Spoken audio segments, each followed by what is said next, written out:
Diálogo en Panamericana. Una producción del Departamento Periodístico de Panamericana en su mejor estilo.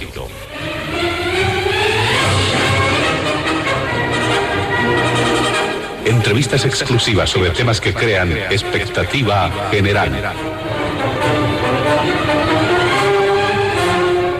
Diálogo en Panamericana.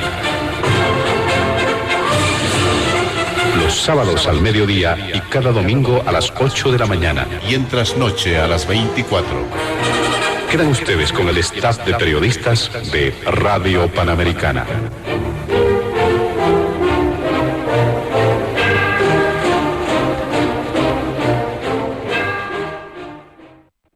¿Qué tal, amigos de todo el país? Bienvenidos a Diálogo en Panamericana. Y en esta ocasión, al igual que en otras oportunidades, vamos a realizar el tratamiento de distintos temas en la agenda de noticias. La particularidad del programa de este fin de semana es que es el primero de este año 2025. Y sin duda, los temas que vamos a abordar son de relevancia, de trascendencia. Y en ese contexto vamos a estar abordando el programa de este fin de semana. En la agenda hemos visto por conveniente incluir algunos puntos. El primero de ellos tiene que ver con el escenario político electoral. Esto a inicios de este 2025. Se dijo, ya hemos llegado definitivamente este año.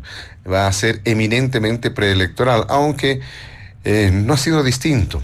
Los meses precedentes, el 2023, muchos han mencionado que ya estaba el escenario electoralizado, pero con más razón este 2025. ¿Cuál es la situación en el oficialismo? ¿Cuál es la situación en la oposición? Vamos a estar haciendo referencia a estos puntos, estos elementos en el primer acápite del programa. El segundo punto tiene que ver con las perspectivas de la justicia en el país. Con las nuevas autoridades ya en funciones, es de conocimiento público, han sido posesionadas las autoridades electas recientemente y tendrán que coexistir, sobre todo a nivel del Tribunal Supremo de Justicia, y ni qué decir en el Tribunal Constitucional, tendrán que coexistir en funciones las autoridades electas recientemente y las llamadas autoridades autoprorrogadas. ¿En qué medida esto puede generar un escenario de paz, un escenario de armonía? ¿Se presentará esa situación? Quizá habrá otro tipo de situaciones. Habrá que evaluar también este segundo punto en el programa. Y finalmente, una referencia a la situación económica. Se ha mencionado que hay crisis. ¿Cuáles son las tendencias en este nuevo año 2025? Recientemente se han conocido además acerca del estado de situación de las reservas internacionales. Estos tres puntos están en la agenda de diálogo en Panamericana. Nuestros invitados especiales de este fin de semana, ellos han participado previamente de un sorteo para establecer el rol de participación. Por ello le damos la bienvenida inicialmente al politólogo Marcelo Arequipa. También está junto a nosotros el analista y abogado constitucionalista Luis Alberto Ruiz. Y finalmente también politólogo él, don Franklin Pareja. Junto a ellos estaremos desarrollando la agenda de diálogo en Panamericana de este fin de semana. Antes de emitir la primera consulta, vamos a pedir a nuestros amables invitados de este fin de semana evitar emitir cualquier criterio que sea considerado de racismo o discriminación en el marco de las normas vigentes en nuestro país. Le damos la palabra a Marcelo Arequipa para dar cuenta de este primer punto del programa, el escenario político electoral a inicios de este 2025. Adelante, bienvenido. Gracias, José Luis, muchas gracias por la invitación. Un saludo especial para Franklin Pareja, para Luis Alberto Ruiz, con quienes vamos a compartir esta mesa de diálogo, y también, por supuesto, para quienes nos escuchan por las ondas de Panamericana, y agradecer por la invitación a este primer programa del año, ¿no? Que sigan más años los diálogos en Panamericana. Con Franklin nos hablábamos antes del programa, ¿cuántos años serán, no? Ya. Luego José Luis nos contará porque yo que recuerde, desde hace muchos años yo llevo escuchando el diálogo todos los fines de semana. Este año va a ser, creo yo, un año bastante distinto en el sello de lo que significa el proceso electoral que se viene a los anteriores. Distinto digo, no por eso estoy diciendo por si acaso especial, sino distinto. Por dos elementos que se van a cruzar y que no debemos soslayar. El primero, obviamente, son las elecciones generales y el segundo es el bicentenario. No podemos sacar de la discusión política, incluso política electoral, el tema del bicentenario, porque el boliviano a su manera, una manera bastante particular, y luego quizá se podría analizar con más profundidad, tiene un rasgo de cultura política nacionalista bien marcada, ¿no? Es bastante nacionalista. No digo un nacionalismo, digamos, como se suele hablar, digamos, hacia la derecha, qué sé yo. No, estoy hablando de un nacionalismo que lo caracteriza al boliviano.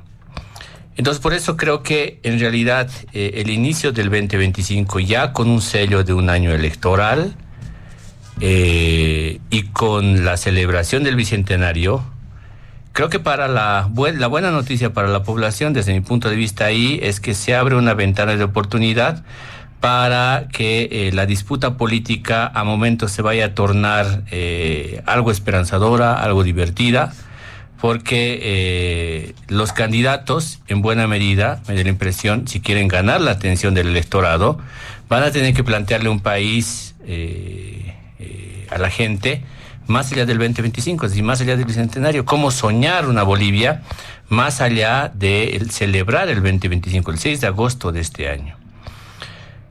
Aquel candidato que más bien traiga el miedo y la incertidumbre en un momento en el cual la gente se va a empezar a levantar la autoestima por lo boliviano, por lo particular que se representa, forma parte de este país, yo creo que más bien va a tener pocas posibilidades de ganar. Por eso decía, primer elemento para mí, el proceso electoral que se viene va a ser distinto en esas características, ¿no?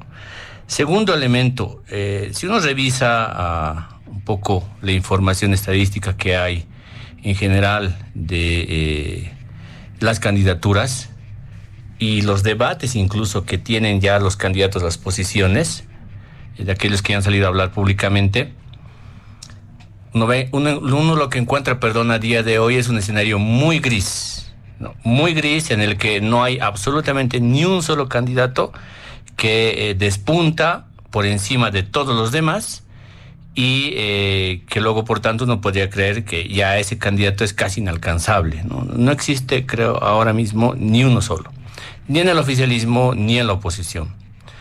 No tienes eso. Sí tienes varios ejercicios en realidad de posiciones electorales. Me voy a referir rápidamente a algunos cuantos. Primero en el bloque de las oposiciones. Tienes un candidato que busca representar la cruceñidad y la radicalidad y que busca más bien concentrarse en estar mucho más cerca de una lógica bien a la moda, digamos, hacia Argentina. El señor Branco. Tienes otro candidato que ya repitió, debe ser este ya su tercer proceso electoral, que al principio siempre de las campañas electorales se presenta como la novedad, como algo que puede generar expectativa, porque sus declaraciones son polémicas y porque suele generar atención de los medios de comunicación, y con eso tienes una campaña casi regalada, es decir, muy barata. Estoy hablando del señor Chi. Luego de eso tienes, más hacia el centro, tienes una candidatura que está buscando constituirse como única en base a algunos líderes políticos que ya tienen en todo caso una trayectoria bastante extendida, ¿no? en las últimas décadas. En ese ejercicio, lo que estás observando en estas últimas semanas y ya entrando, digamos, a este año, es el hecho de que 4 de 2, por lo menos, no van a ser candidatos y van a intentar ejercer como articuladores de esa oposición. Estoy hablando del señor Camacho y del señor Mesa. Camacho lo que necesita para posicionarse como un eje articulador más pesado es poder ganar la elección del comité cívico con su candidato, que entiendo es el señor Cochamaniris. No hay que olvidar que Santa Cruz va a elegir en el mes de enero de este año a los miembros del comité cívico. Ese no es un elemento menor. Entonces, Camacho está jugando a eso, está jugando a, por eso la caravana, ustedes habrán visto hace unos días o semanas atrás, la caravana para pedir la liberación del señor Camacho. Y tienes a un Mesa que a lo único que apunta es a su título, su etiqueta de expresidente de Estado y a el hecho de que él, de alguna forma, o por lo menos artificialmente, sigue siendo el jefe de la oposición política en el país, ¿no? Luego lo tienes al señor Manfred Reyes Villa, quien ha tenido una tendencia ascendente en la atención de la opinión pública. En este el último mes, del año ha empezado a bajar un poco, producto de que sus anteriores contendientes a los que me acabo de referir lo han atacado duramente para buscar desgastarlo, para poder ponerse al mismo nivel y negociar. Lo han llamado masista, básicamente. Es decir, y con eso lo que han intentado es generar, obviamente, un desgaste en el señor Reyes Villa.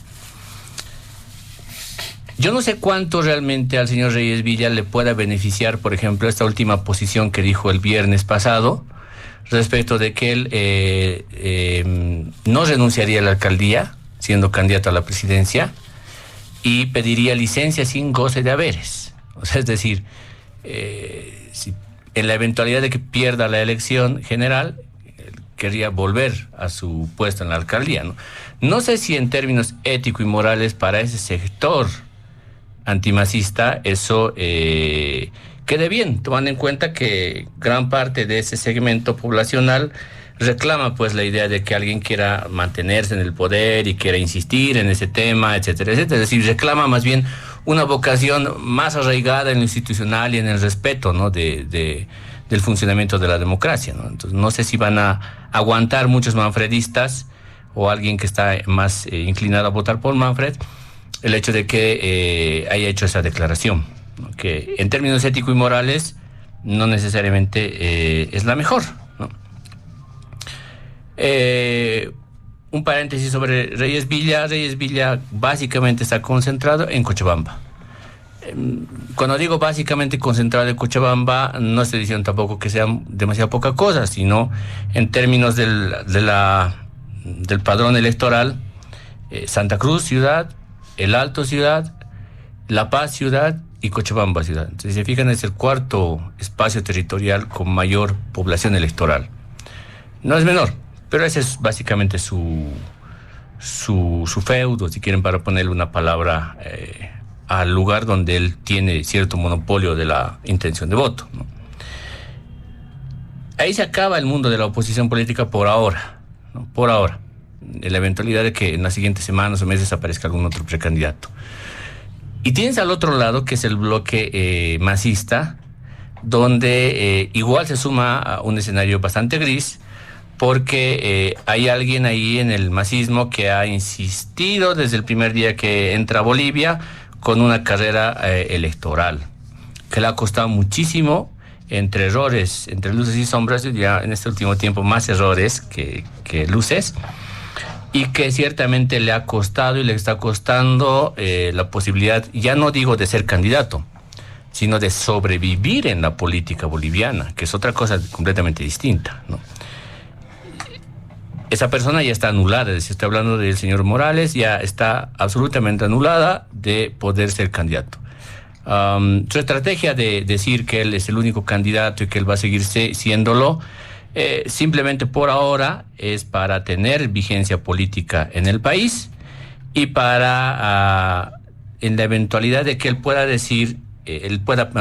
endosar el apoyo político que él tiene en función de otro, no se pierda, porque si él sabe que si hoy día él dice tal persona va a ser el candidato, él pierde absolutamente todo poder y toda capacidad de influencia política en el país y en el trópico. Y eso es lo que no está dispuesto a correr como riesgo, ¿no? Luego tienes la posición del señor Andrónico Rodríguez, quien creo que es, a mi juicio, lo pongo sobre la mesa. La posición del señor Andrónico Rodríguez, a mi juicio, es la posición, el ejemplo perfecto, de joven con ideas conservadoras y antiguas y radicales. No hay, si ustedes se fijan en su discurso, no hay absolutamente ninguna posición que sea progresista en el sentido amplio de la palabra y que vaya un poco, si quieren, a disputar lo épico dentro de la izquierda, dentro del MAS, ¿no? No existe absolutamente nada de eso en la posición del señor Andrónico Rodríguez. Todavía está bastante atrapado, sobre todo por sus últimas declaraciones en el último ampliado que hubo de las 6 federaciones del trópico en Cochabamba, cuando él dijo que Evo sigue siendo el único indiscutible candidato. Todavía está atrapado, creo, por sus propias palabras, y en la medida en la que él, vamos a suponer, sea endosado, sea el que endose el apoyo de Evo Morales, va a correr 2 riesgos. El primero, ¿cuán contaminado está esa posibilidad de que Evo Morales hoy día pueda endosar en alguien el apoyo? Es decir, ¿cuánto realmente le podrá sumar a alguien el hecho de que diga Evo, este es el candidato, ¿no? Y segundo, seguramente va a empezar a desgastarse. Entrar en política y entrar en campaña electoral no le va a representar la misma zona de confort que hasta el día de hoy tiene al señor Andrónico Rodríguez. Y por último tienes la posición del actual presidente Luis Arce, quien todavía no ha dicho que quiere ser candidato, pero que ha lanzado, creo ya, algunas declaraciones, digamos, implícitas, no explícitas, ¿no? Yo empezaría por el 18 de diciembre, cuando él dice en su discurso, vamos a construir el programa de gobierno desde abajo, con las organizaciones sociales, ¿no? Eso es lo que dice él el 18 de diciembre en Plaza Murillo. Empezaría por ahí. A ver, veremos cómo eso termina por cuajar en realidad, y luego seguiría a continuación con el discurso que él, con el mensaje que él pronunció el 1 de enero, ¿no? Con el tema de darle continuidad a las cosas que se han ido haciendo hasta el día de hoy, en términos de industrialización, en términos de la política y en términos de la economía, ¿no? El día en que Luis Arce diga voy a ser candidato, también su situación cambiará radicalmente, no necesariamente a favor, ojo, no necesariamente a favor, porque hoy mismo el nivel de desgaste que tiene como gobierno y el nivel de desgaste que tiene la credibilidad misma del presidente no es menor. Y pensar en el hecho de que automáticamente eso va a repuntar en sentido positivo si uno dice voy a ser candidato, no necesariamente eso es favorable, ¿no? Veremos qué pasa entre enero y febrero, sobre todo para la gestión pública, que creo que eso es lo que va a determinar un poco el curso de las cosas. Hasta ahí me quedaría en este primer punto. Gracias. Muchas gracias, don Marcelo Arequipa. Le damos la palabra ahora al abogado constitucionalista Luis Alberto Ruiz para dar cuenta de este primer punto del programa. Bienvenido después de mucho tiempo, don Luis Alberto, adelante. Muchas gracias, José Luis. Agradecido nuevamente por permitirme participar en esta mesa de diálogo, que tiene mucho significado, ¿no? Diálogo, algo tan importante que se ha perdido en la política, la capacidad de dialogar. Existe una capacidad de anteponer posiciones personales y no anteponer el bien común de Bolivia. Yo agradecido por compartir con 2 politólogos, qué difícil para mí, ¿no? Entonces, con Franklin, al cual lo escucho muy seguido, un gran respeto y estima y abrazo a Franklin, lo mismo a Marcelo. En el tema del escenario político a inicios del 2025, situación del oficialismo y la oposición. Este 2025 no deja de ser una continuación de todo lo que ha venido desatando el movimiento al socialismo en el 2024 y en el 2023, con una agenda absolutamente marcada. El escenario político en ningún momento ha pertenecido a la oposición política boliviana. El escenario político lo ha venido marcando el movimiento al socialismo en todo momento.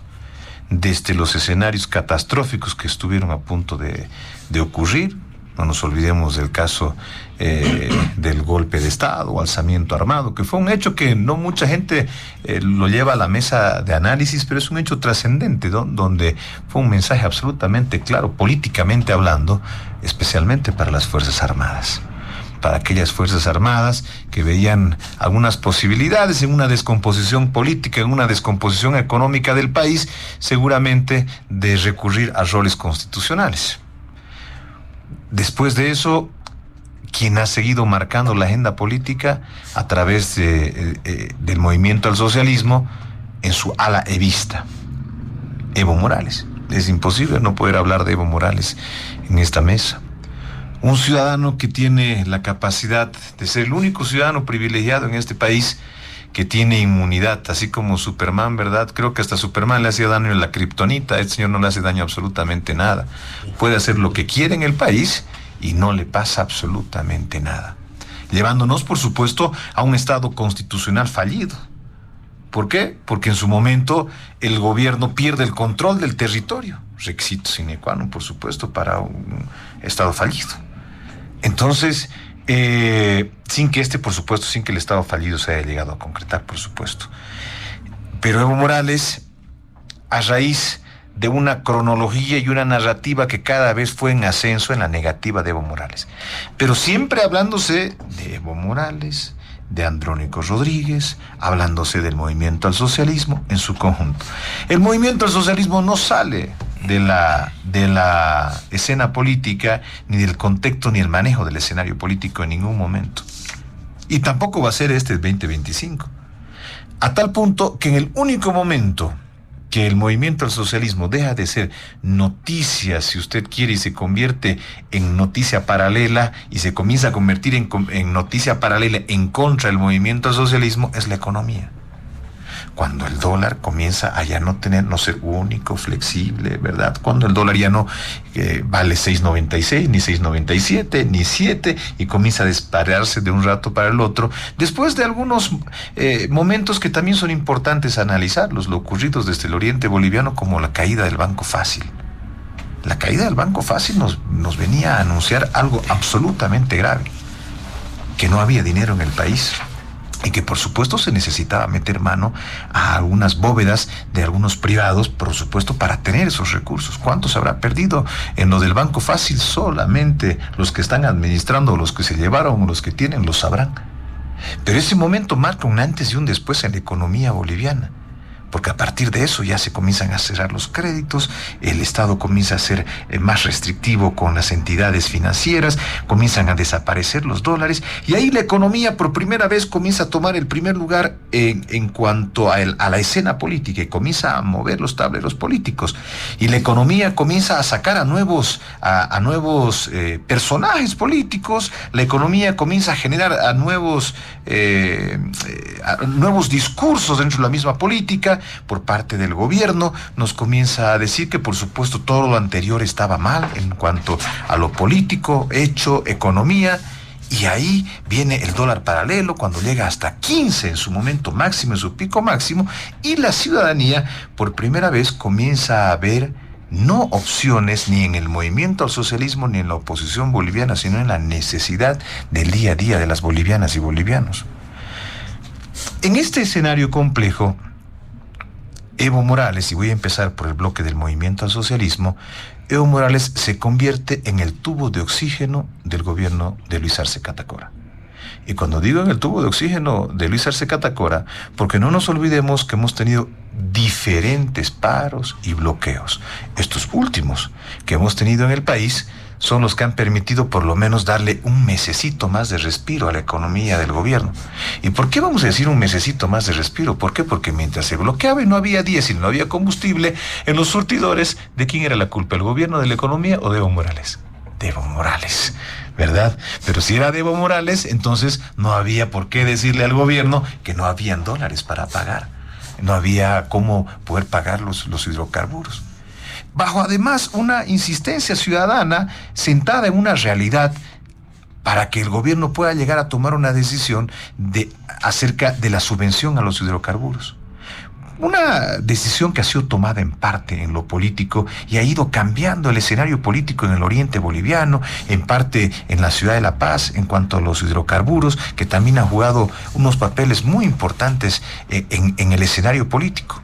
¿Por qué digo en el escenario político? Porque a partir de esto comienzan a haber las rupturas de muchas instituciones. No nos olvidemos que el movimiento al socialismo es un cúmulo de organizaciones, de sindicatos, federaciones, confederaciones, transportistas, mineros, ¿verdad? Los cooperativistas, inclusive hasta los mineros ilegales, ¿no? Uno de los que más consumen hidrocarburos y los que más evasión impositiva generan en el país. Comienzan a regenerarse estos movimientos políticos dentro del movimiento al socialismo en sus diferentes alas. Una ala evista que comienza a generar conflicto y caos en el país a partir de los bloqueos, primero por la justicia, que se querían elecciones, después que no se querían elecciones, después que se quería que se reconozca la OCAEñe, el Congreso del Movimiento al Socialismo, siempre en el manejo de quién tiene el control dentro del movimiento al socialismo. Un presidente, Luis Arce Catacora, muy cauto, muy cauto. Eso hay que reconocerle al presidente Arce Catacora, que supo manejar los tiempos políticos de manera muy adecuada, a tal punto que hace la medición de la pulseta final de la sigla del movimiento al socialismo a fines del 2024, dejándole 6 meses a Evo Morales o 5 meses a Evo Morales para que pueda ver el futuro político de qué va a hacer, casi desahuciado Evo Morales. Entonces, este escenario dentro del movimiento al socialismo nos saca un tercer elemento. Andrónico Rodríguez, ya lo decía Marcelo. Marcelo decía que, y ahí voy a discrepar un poco, que es un joven con ideas anquilosadas, pasadas, ¿verdad? Yo veo que Andrónico Rodríguez más bien no representa esa izquierda que representaba Evo Morales o Luis Arce Catacora. Es más, creo que Luis Arce Catacora es un presidente más de izquierda que Evo Morales. Evo Morales era mucho más pragmático, Evo Morales se reunía con absolutamente todo el mundo, sus ministros tenían de amigos a muchos empresarios, y Luis Arce Catacora yo creo que es un presidente que más bien ha entrado de una manera mucho más dura que Evo Morales, por lo menos así se lo ha sentido.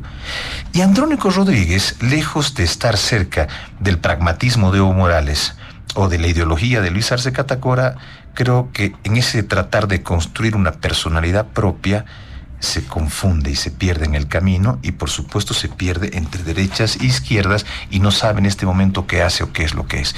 Sin dejar de decir que Andrónico Rodríguez, por supuesto, es un elemento importante para tomar en cuenta por lo que es joven, por lo que sigue siendo parte, sigue siendo, si usted quiere, el punto de bisagra, creo yo, que pueda terminar uniendo al movimiento al socialismo en su ala evista, en su ala arcista. En cuanto a la oposición boliviana, en la oposición boliviana hay, por lo menos, y ahí también lo hablaba con Marcelo antes de entrar a estudios, donde se configuran el expresidente Mesa, Samuel Doria Medina, Luis Fernando Camacho, el expresidente Quiroga, como un primer bloque o supuesto bloque de unidad, donde se dice que se va a esperar que todos los demás se unan. Cuando digo todos los demás, estamos hablando Vicente Cuellar, rector de la Universidad de Santa Cruz, que ha tenido un papel muy importante en el país, en los movimientos también que han ocurrido en el oriente boliviano, Branko Marinkovic, que ahora, por supuesto, este último tiempo está emulando más o menos la personería disruptiva del presidente Milei de la Argentina, y que por supuesto eso en el oriente boliviano tiene un cierto apego por lo que se venía de atrás, con un discurso no distante al de Luis Fernando Camacho, un discurso duro, un discurso radical, fuerte, en contra de todo lo que sea Estado, en todo lo que sea estatismo, en todo lo que signifique plurinacional. Y eso, por supuesto, a Branko le da una posición especial en el oriente boliviano. Y después hablábamos con Marcelo de Manfred, que Manfred estaría dentro de este bloque de oposición. Y ahí la ciudadanía, yo creo que es tanto el sentimiento antimacista en este momento en el país, de que no quiere un candidato masista o no quiere que el movimiento al socialismo pueda volver a detentar el poder político en el país, que cuando a Manfred lo asocian al movimiento al socialismo, es el principio de una caída vertiginosa de cómo comienza Manfred, porque Manfred comienza con una aceptación muy buena, ¿no? A nivel nacional. Pero desde el momento que la ciudadanía comienza a deshilar del por qué Manfred, cómo llegó Manfred, una situación muy similar a lo ocurrido en Venezuela, a los opositores creados, ¿verdad? A esos opositores creados para venir a favorecer a los gobiernos, para que estos gobiernos se puedan perpetuar en el poder. Y la gente comienza a preguntar si los procesos y por qué llegó tan rápido y no tiene ni un proceso. Y la gente comienza a hacer sus propios análisis, y ahí las impertinencias de algunos asesores, ¿verdad? Hablando acerca del oriente boliviano. Y bueno, eso lo lleva a Manfred Reyes Villa a su última desafortunada declaración, que al igual que algunos candidatos de ahora de estas últimas elecciones judiciales, porque sépase que hay algunos candidatos que ahora están pidiendo volver a sus vocalías, aquellos que renunciaron y perdieron, resulta que si no gano, vuelvo al lugar de mi comodidad. Esa declaración de Manfred Reyes Villa, muy desafortunada, creo que va a terminar de tirarlo para bajada. El expresidente Mesa, un hombre que siempre estuvo haciendo o tratando de hacer oposición muy importante, yo supongo, dentro de ese bloque de unidad, pero un líder que no ha demostrado estar a la talla de la oposición boliviana, para nada. No supo dirigir la oposición boliviana, no supo dirigir a los senadores, a los diputados. No puedo decir lo mismo del gobernador Luis Fernando Camacho, que está injustamente recluido acá, en la ciudad de La Paz, ¿verdad? Entonces, pero el expresidente Mesa no supo mantener ni contener una línea de conducta de oposición de sus legisladores al gobierno. Más al contrario, hemos visto que muchos legisladores de oposición han terminado votando muy a favor en políticas gubernamentales, que eso no está mal si fuese por el bien del país, pero no, mucho acomodismo político dentro de la fracción de lo que representó el expresidente Mesa. Y ahí tenemos un personaje importante, el expresidente Quiroga.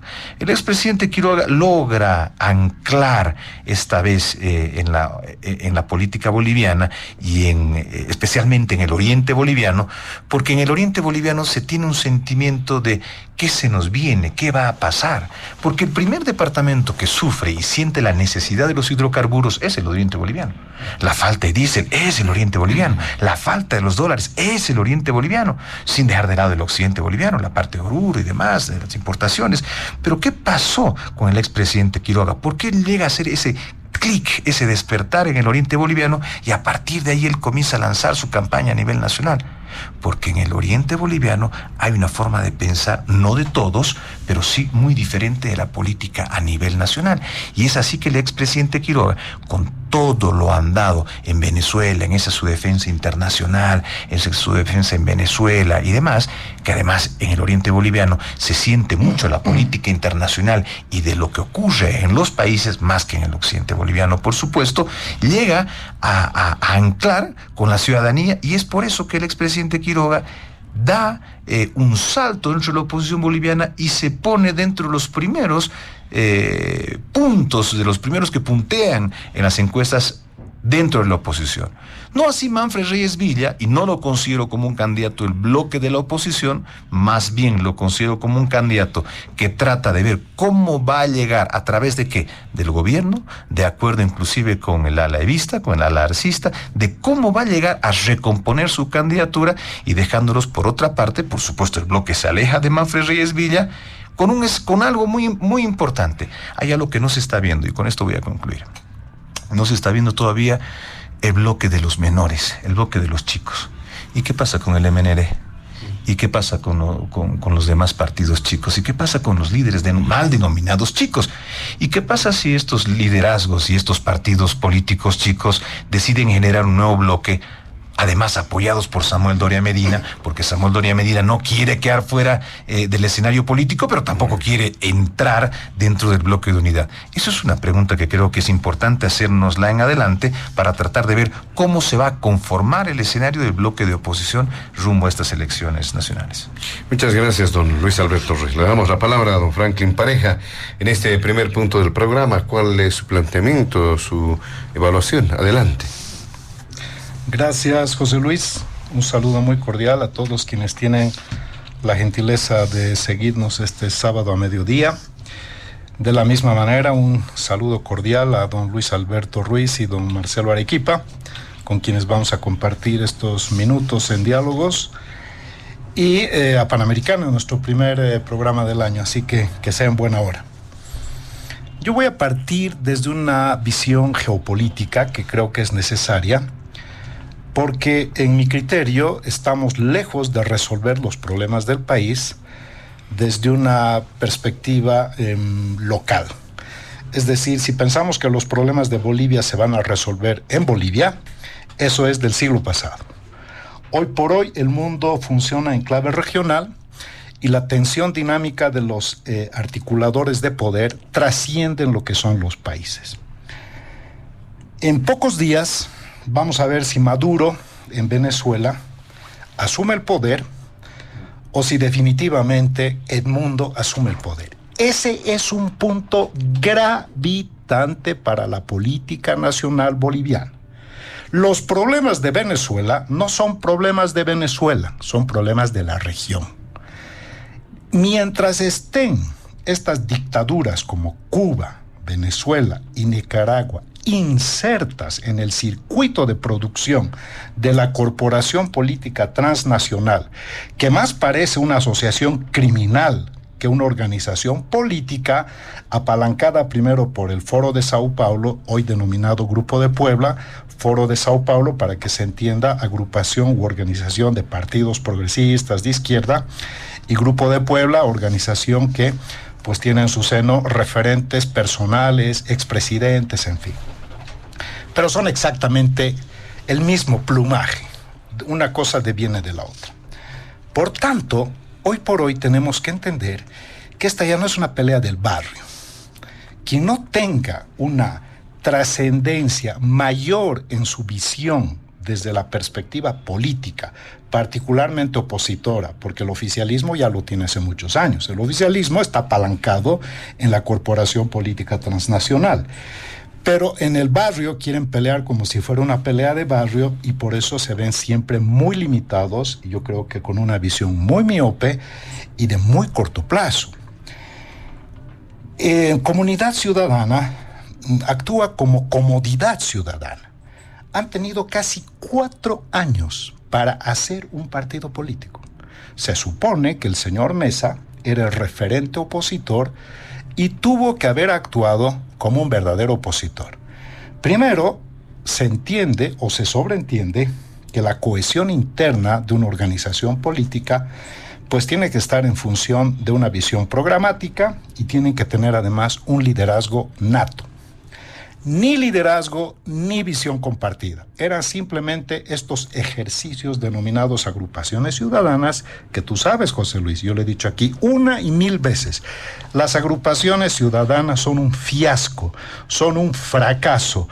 No han funcionado y no van a funcionar porque su punto de partida no es programático, es pragmático y porque su alcance temporal es de corto plazo, no es de largo plazo. Con lo cual, al haberse extinguido el sistema de partidos políticos, estas han sido sustituidas por las agrupaciones y ese es parte del éxito de lo que en su momento era hegemonía masista y hoy es dominación masista. Claramente, hoy por hoy, las oposiciones, o por lo menos las conformaciones políticas, porque yo no os digo fuerzas políticas, de fuerza no tienen nada, las conformaciones políticas están demostrando su pereza. Y aparecen siglas zombie, como el FRI, por ejemplo, ¿no? El FRI no es un partido político, no tiene base social, es una sigla zombie, ¿no? Que va al mejor postor. Porque eso de decir que Tuto Quiroga es de izquierda por estar con el FRI es un simplismo reduccionista. Simplemente necesitas el vehículo para hacer formal tu participación en una contienda electoral. Y el FRI siempre está por ahí dando vueltas a ver con quién puedo tener mejor llegada y participación en la arena política sin tener absolutamente ninguna base social. Yo creo que a futuro se debería reglamentar que las fuerzas políticas o las conformaciones políticas que vayan con una sigla tengan compatibilidad con esa sigla y que no le cambien el nombre. Por decir, si va el FRI, que vaya como FRI. Pero si va el FRI, que no vaya como comunidad ciudadana, ¿no? Porque en todo caso lo que estás haciendo es solapar algo para simplemente demostrar que no hay absolutamente ninguna coincidencia programática, mucho menos ideológica, pero que ciertamente al final lo que existe es una comercialización o mercantilización de las siglas. O sea, hemos llegado a un sistema donde la política ahora es el que tiene sigla, tiene obviamente la posibilidad de negociar fuerte. Entonces lo tiene a Tuto Quiroga, que nunca ha hecho los deberes de crear un partido. Otro problema también. Tuto Quiroga está ahí, siempre ha ido dando vueltas por aquí, por allí, es muy crítico. Tiene indudablemente mayor lucidez que todos los que están a su lado de competidores, porque entre paréntesis, cada momento histórico requiere un determinado perfil de candidato. Cuando Evo Morales fue candidato en el 2005, era el perfil requerido del momento de la revalorización cultural, el momento de la inclusión. Entonces, claramente en su momento, Morales representó lo que en tiempo y en espacio él era la respuesta histórica a ese momento.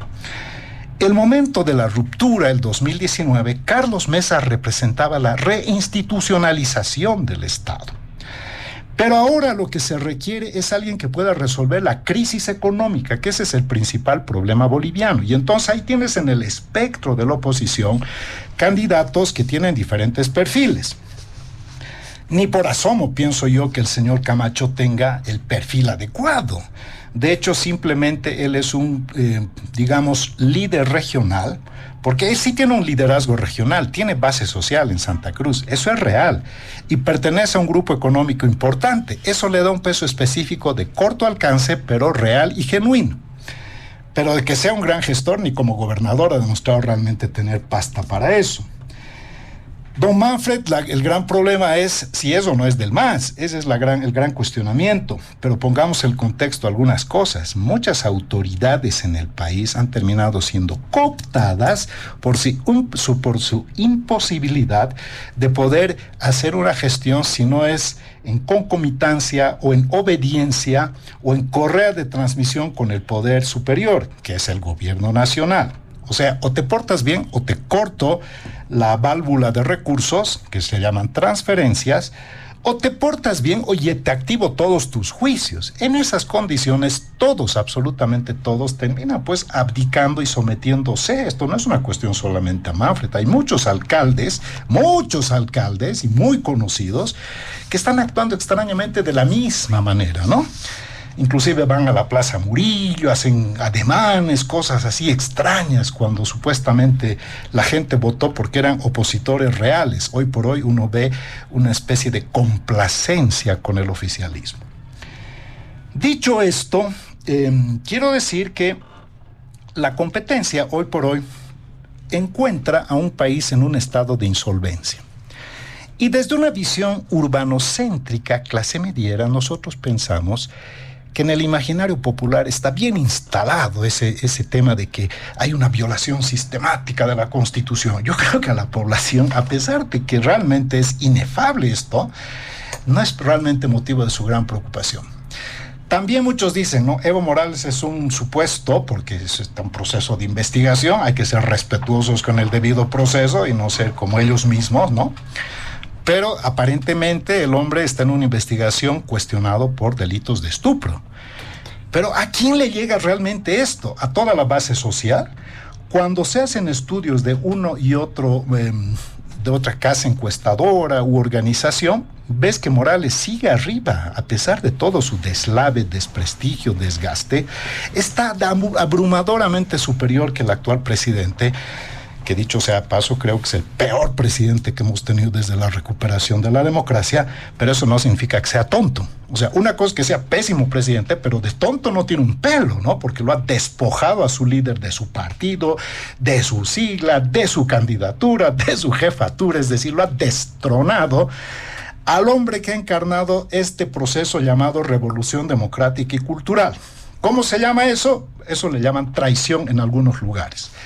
Pero más allá de este problema, hay que decir algo. No se puede disociar. Morales y Arce son exactamente lo mismo. Y no pueden venir a engañar de que ellos son una arena de otro costal, harina de otro costal. Son exactamente lo mismo.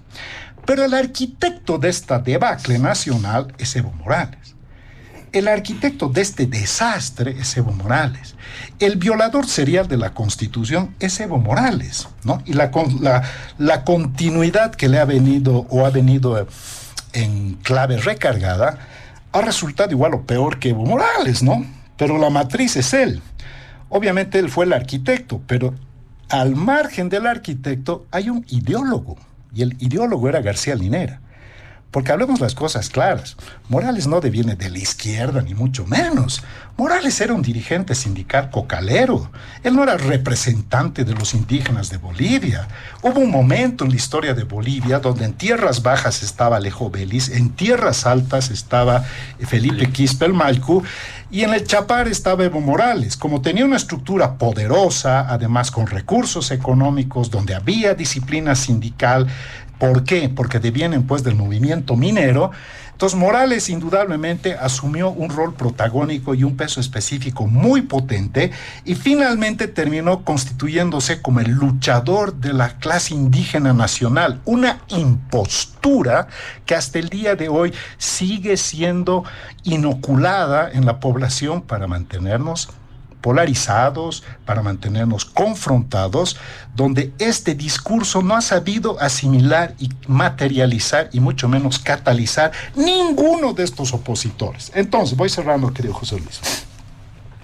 Yo creo que la oposición, en términos, digamos, fácticos, es la que es. Pero si tú revisas y te retrotraes en estos últimos 4 años, que ya son casi 5, no han tenido ningún vigor en su participación. No han sido oposición real. Segundo, se han fragmentado, han sufrido escisiones, han sufrido desportillamientos y han sufrido transfugio. Entonces, ¿dónde encuentras un líder ahí? Son candidatos, no son jefes de partidos, tampoco tienen liderazgo. En esas condiciones quieren ir a una elección y todavía piensan que son autorreferencialmente la solución. Por eso están saliendo algunas expresiones, por otro lado, que tienen una vena químicamente pura liberal, mucho más consistente, mucho más clara, pero que es muy complicado y difícil que en corto tiempo puedan lograr un clic o una empatía con el pueblo boliviano, porque en mi segunda intervención voy a explicar por qué el mileísmo no es necesariamente el espejo sobre el cual tienen que activar sus poleas algunos que creen que esa es la receta que tenemos que traer a la Argentina. Gracias, José Luis. Muchas gracias, le damos a don Franklin Pareja. Vamos a hacer una segunda ronda en este primer punto del programa. Les pedimos a nuestros invitados, por favor, reducir drásticamente el tiempo de participación, simplemente haciendo algunas puntualizaciones, algunos apuntes sobre lo ya mencionado en este primer punto. Empezamos con Marcelo Arequipa. Gracias. Me olvidé citar en la primera, mi anterior intervención, al señor Claure. ¿No? Claure también ha entrado a querer jugar un papel, digamos, en el escenario político en el país. Y yo me hacía un poco la reflexión en términos sociológicos del comportamiento boliviano en el voto especialmente. Y uno lo que un poco encuentra ahí es que el boliviano es menos inclinado a votar por un empresario que quiera tener o que quiera presentarse con cabeza de político. El boliviano más bien es un poco más inclinado a mostrarse o a apoyar a un político que tenga algo de cabeza empresarial. Es decir, creo que hace una distinción clara en que para la política, los políticos, y para las empresas, los empresarios, ¿no? O sea, por eso creo que en el país los intentos de que los empresarios han querido introducirse en la política no han sido necesariamente exitosos justamente por este tema. Por eso no creo que el sello de hoy día empresario exitoso o emprendedor, digamos, exitoso a nivel mundial incluso, no necesariamente le va a reportar a él incremento, posibilidad de ser candidato. no está con buena expectativa de intención de voto, más allá de que sí en las redes sociales, en las plataformas, tenga posibilidad de atención en realidad y de favorabilidad, ¿no? Ahí quiero saltar al otro tema, que es ciertamente lo que igual ya se ha comentado aquí, que probablemente, o no probablemente, sino con seguridad va a ser el tema central de la campaña, es la economía. O sea, ese va a ser el tema central de la campaña electoral que se viene. Ahora, yo decía, por eso en primera intervención, uniendo el electoral con el bicentenario, lo que tienes que ofrecerle al país es un horizonte. No es decirle, ¿se acuerdan cuando estábamos antes? Eso no va a funcionar. O decirle, vamos a ir al fracaso y tenemos que levantarnos. No creo. Sí, la gente está esperando, porque creo que la gente en gran medida entiende el diagnóstico en general de lo que está pasando ya no solamente en el país, sino en el mundo, de los problemas que se tienen en relación a lo económico especialmente, pero está reclamando algunas cosas de parte de los políticos: transparencia y claridad. Es decir, yo entiendo los problemas que hay, pero háblame claramente y transparentemente qué vas a hacer, para yo saber exactamente por dónde ir. Ahí se cruzan dos cosas, dos elementos que aparecieron en el último informe del Latinobarómetro, por si acaso, ojo. Por eso no son encuestas ni siquiera oficiales ni nacionales, ¿no? Es un estudio, además, con una larga trayectoria de medición de la opinión pública. La primera cuestión.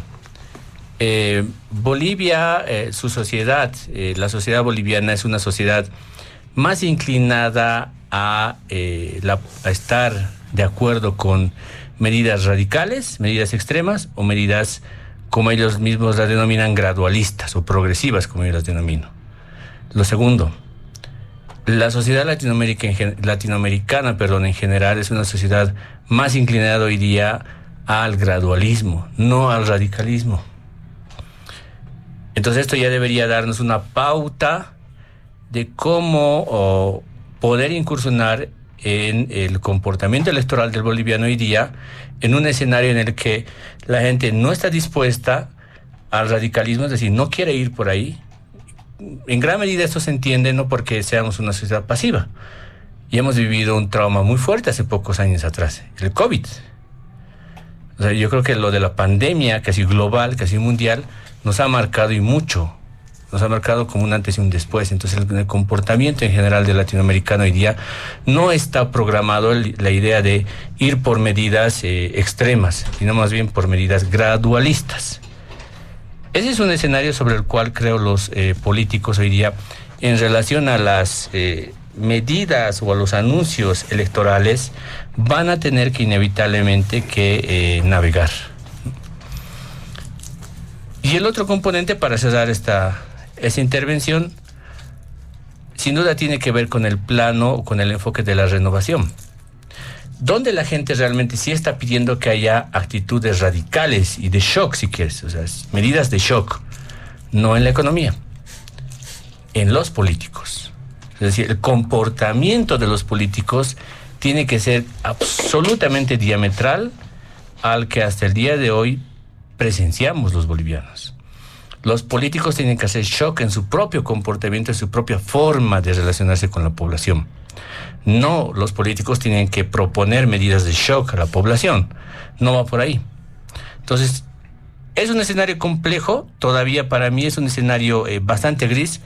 Es un escenario en el que no creo que ahora mismo no podría decir de manera concluyente que hay alguien que va a ganar las elecciones. Más bien es un escenario que es muy cuesta arriba absolutamente para todos los que están ahorita mismo terciando para la elección general que se viene, ¿no?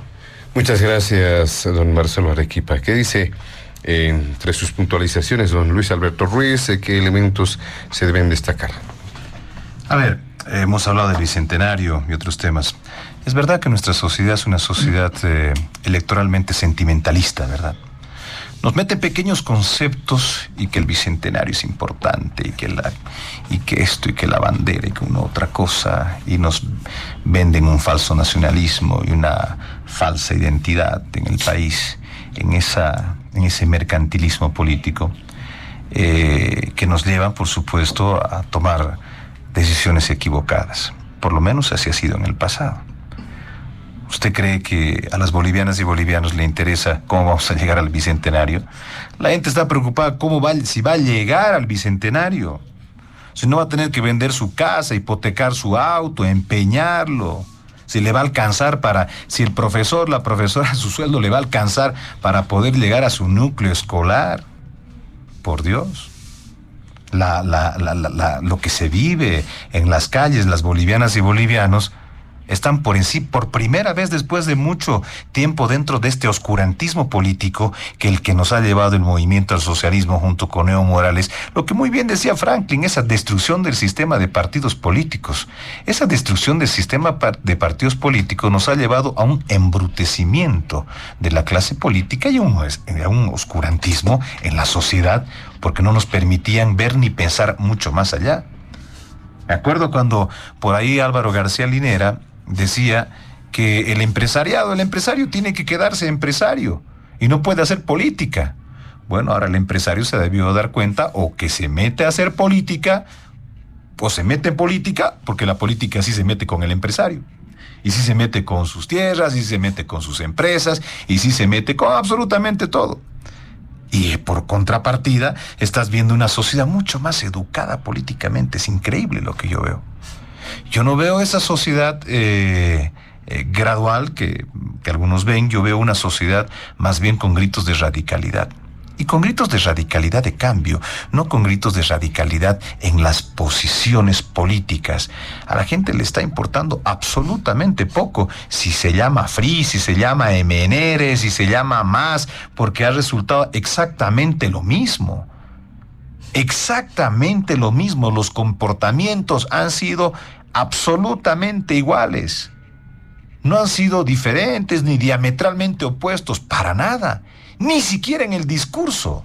Ni siquiera en el discurso. Lo de Argentina ha pegado, sí, evidentemente, con el gobierno del presidente Milei. Ha golpeado Bolivia ideológicamente o política, no, digamos ideológicamente, porque tendríamos que hacer muchas críticas a ello, pero sí ha golpeado a una sociedad que ha comenzado a comportarse indisciplinadamente política, a lo que el sistema político actual ha comenzado a decir a la gente, porque la gente decía, no puedes hablar de Bolivia como patria, porque eres un paria, porque es el Estado plurinacional de Bolivia. No puedes hablar de la bandera boliviana sin hablar. Evidentemente, lo plurinacional ha llegado en el gobierno del movimiento al socialismo para quedarse, pero la gente se ha dado cuenta que las políticas económicas del movimiento al socialismo, las políticas públicas del movimiento al socialismo, de esos 6.000 millones que recibías antes por concepto de venta de gas, que ahora no recibes casi absolutamente nada o es insignificante, ha llevado a que la sociedad se comience a buscar al candidato independientemente del partido político. Y ahí Franklin hacía, y con esto voy a terminar, una puntualización importantísima. En su momento, Evo Morales era el candidato de esa sociedad, pero además decirte, Franklin, que en ese movimiento Evo nace con fruto de la traición, Franklin, porque en ese movimiento de Felipe Quispel-Malcu, de Alejo Vélez y demás, cuando hubo el encuentro en Cochabamba, quien gana la elección en ese aglutinado fue Alejo Vélez, y Evo Morales lo traiciona. Evo Morales es fruto desde su nacimiento político a la traición a su mismo sector que decía representar y reivindicar. A Felipe Quispel-Malcu lo vive traicionando hasta que trata de proscribirlo. Y eso se entiende en los lugares de estudios de izquierda, sociólogos y demás, pero además en la gente que siente izquierda. No la estudiará, pero que siente izquierda. Entonces, en esa temporalidad que muy acertadamente Franklin decía, en este momento Tuto Quiroga se convierte en la expectativa de la derecha boliviana y de la economía boliviana. Bien lo decía Franklin. Tiene mucho más luces, mucho más capacidades que muchos de sus candidatos, porque si se trataría de ser empresario para hacer política, Samuel Doria Medina debería estar gobernando ya 20 años en Bolivia y no ha ganado ni una. Y es empresario y es muy exitoso y tiene mucha plata, pero políticamente nada. La gente está buscando en este momento un candidato, un ciudadano candidato que le diga cómo va a resolver el problema de fondo. ¿Cuál es el problema de fondo? La economía. Y hasta el momento, ¿quién ha llevado esta bandera y quién le está proponiendo al país algo diferente? Creo que es el expresidente Quiroga. Ahora, el expresidente Quiroga tendrá que ver y tendrá que tener una mirada mucho más amplia hacia lo que yo decía a un principio y para completar el análisis. ¿Qué está pasando con los chicos? Con los mal denominados chicos que son fuertes en las regiones. Por ejemplo, ¿qué pasa con Vicente Cuellar en Santa Cruz? ¿Lograrán sumarlo? ¿Qué pasa con Johnny Torres en Tarija? ¿Qué pasa con diferentes actores regionales que detentan el poder regional que van a ser el día de mañana un fruto específico para constituir el poder nacional? Que esto no quiere decir que, por supuesto, va a cambiar Bolivia de la noche a la mañana y nos va a devolver los dólares en los cajeros de la noche a la mañana, como decía don Samuel Doria Medina, muy mentirosamente y muy equivocadamente, que en sus primeros 100 días nos iba a llenar de dólares. Al parecer el señor no entiende definitivamente que un país no se maneja de la misma manera que una hamburguesería. Muchas gracias, don Luis Alberto Ruiz. ¿Qué dice don Franklin Pareja? Quizá un elemento adicional a lo que se ha mencionado, el discurso del planteamiento real será distinto en cada candidato. Se ha hablado de economía y muchos identifican, por ejemplo, al presidente Arce, que la válvula de solución en este momento para el tema de los dólares son los créditos que están en el legislativo. Tuto Quiroga también hace referencia al tema de créditos, ¿no? Para el tema económico. O sea, es decir, una cosa es el discurso, la forma, y otra cosa es el planteamiento en sí mismo. ¿Habrán planteamientos distintos? Gracias, José Luis. A ver, te voy a contestar puntualmente. Yo alguna vez he hablado con algunos legisladores de oposición y les he dicho, ustedes deberían aprobar todos los créditos. Primero, porque no son créditos de libre disponibilidad. Segundo, como vienen de fuente o financiamiento externo, estos no se desembolsan en su integridad, se desembolsan par y paso. Es decir, a medida que vas ejecutando la programación física, se va produciendo la programación financiera.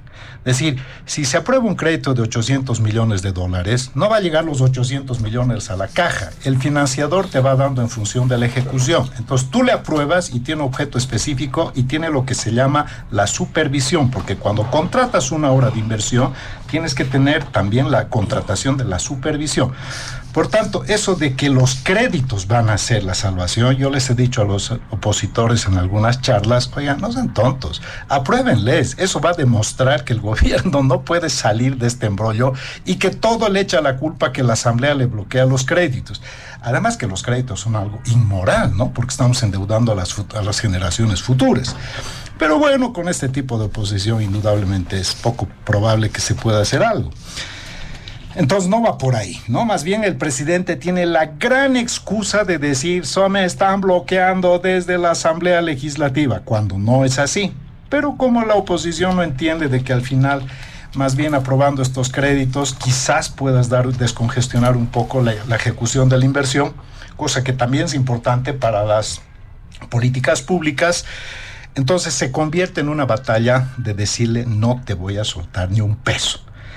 Y ese dinero o esos recursos no van a servir para comprar diésel, no van a servir para importar gasolina, no van a servir para importar otro tipo de insumos. Si eso es lo que queremos entender en definitiva, que con esos créditos el gobierno va a poder importar bienes de capital, diésel, gasolina, en fin, no va a poder. Por lo tanto, esos créditos no son la salvación, pero son más deuda. Y más deuda significa seguir haciendo un agujero que tarde o temprano tenemos que pagar, además de incrementar el déficit fiscal. Así que le están dando más bien un gran instrumento a don Superluchín para que diga que la Asamblea le está inviabilizando su gestión, cosa que es una total falsedad. Además hay que poner en contexto una cosa, el MAS tiene mayoría en la Asamblea Legislativa, que se hayan peleado y dividido es problema de los masistas, pero ellos son la mayoría, porque en el registro del Tribunal Supremo Electoral ellos son diputados del MAS. en el Tribunal Supremo Electoral no te van a decir este es arcista, este es evista. No, son todos del MAS y son mayoría. Así que si hay problemas de no aprobación de leyes, es culpa de ellos, nada más. Ahora, en el contexto actual, Bolivia está atravesando el peor momento en términos, digamos, de economía, porque nuestra insolvencia nos imposibilita seguir aguantando a este ritmo. Aquí entra el peligro, aquí entra el gran peligro. No hay fuentes de financiamiento para sostener el ritmo de gasto público y la importación para las subvenciones. No hay fuentes de financiamiento, no es magia. Tú tienes que ver cuáles son las fuentes de financiamiento. A ver, ¿cuáles son? Cuando teníamos una balanza hidrocarburífera positiva, entonces teníamos más recursos para poder importar hidrocarburos. Hoy por hoy nuestra balanza hidrocarburífera es negativa. Por lo tanto, pagamos más importando que lo que generamos exportando. Pero además, hay una brecha, un gap que se está abriendo. Cada vez es mayor el volumen de capital que necesitamos para importar y cada vez es menor el volumen de capital que nos genera liquidez con las exportaciones. O sea, estamos cada vez peor. El otro chanchito para tener y captar recursos son pues los ahorros, las reservas. Nuestras reservas ya están en $50 millones. Es decir, eso ya no aguanta ni 2 meses para importar hidrocarburos. Por lo tanto, el problema es gravísimo. Bolivia, país insolvente. Como las reservas ya no son suficientes, parte de las reservas, hoy por hoy la mayor parte está en oro. Entonces vamos a empezar a vender no solamente las joyas de la abuela, sino a la abuela misma la vamos a vender. Nos estamos comiendo nuestro oro. Y quizás lo ignoremos, lo cual realmente es deshonesto, porque esos son nuestros pocos recursos, ¿no? ¿Y por qué hace eso el gobierno? Porque el gobierno no gobierna, el gobierno solo resiste, está resistiendo todo lo que pueda para llegar a las elecciones. En ese contexto, no hay todavía la sensación de una crisis que ha explotado, porque están buscando de dónde van a sacar para resistir. La otra fuente de financiamiento es la deuda, los créditos. Pero Bolivia es un país que tiene una calificación de riesgo, solamente le supera a Venezuela. Después somos el peor país en calificación de riesgo, el país más riesgoso. O sea, a Bolivia no le presta ni Dios. Y como no le presta ni Dios, tampoco invierte ni Los Ángeles. Este es un país donde no hay crédito, y si hay crédito es crédito muy caro, e inversión extranjera directa peor.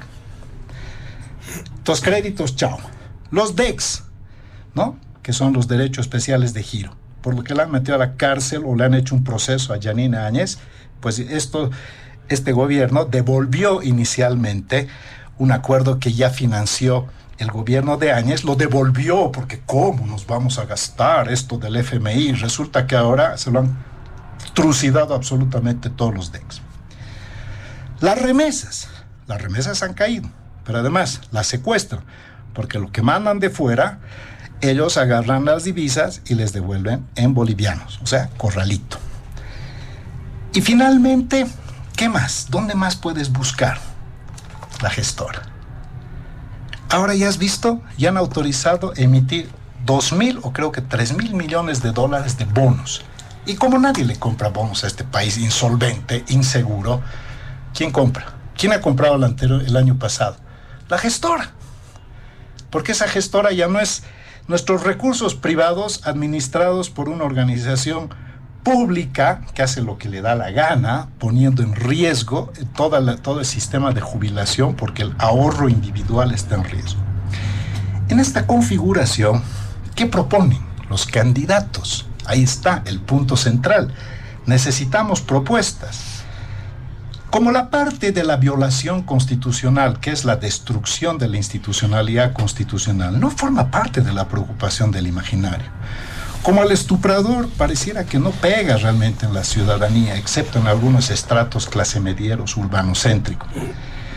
Como el tema de la hipercorrupción no está teniendo realmente ese pegue con fuerza que en otros países por hacer eso, por la 10ª parte de eso ya deberías estar destituido.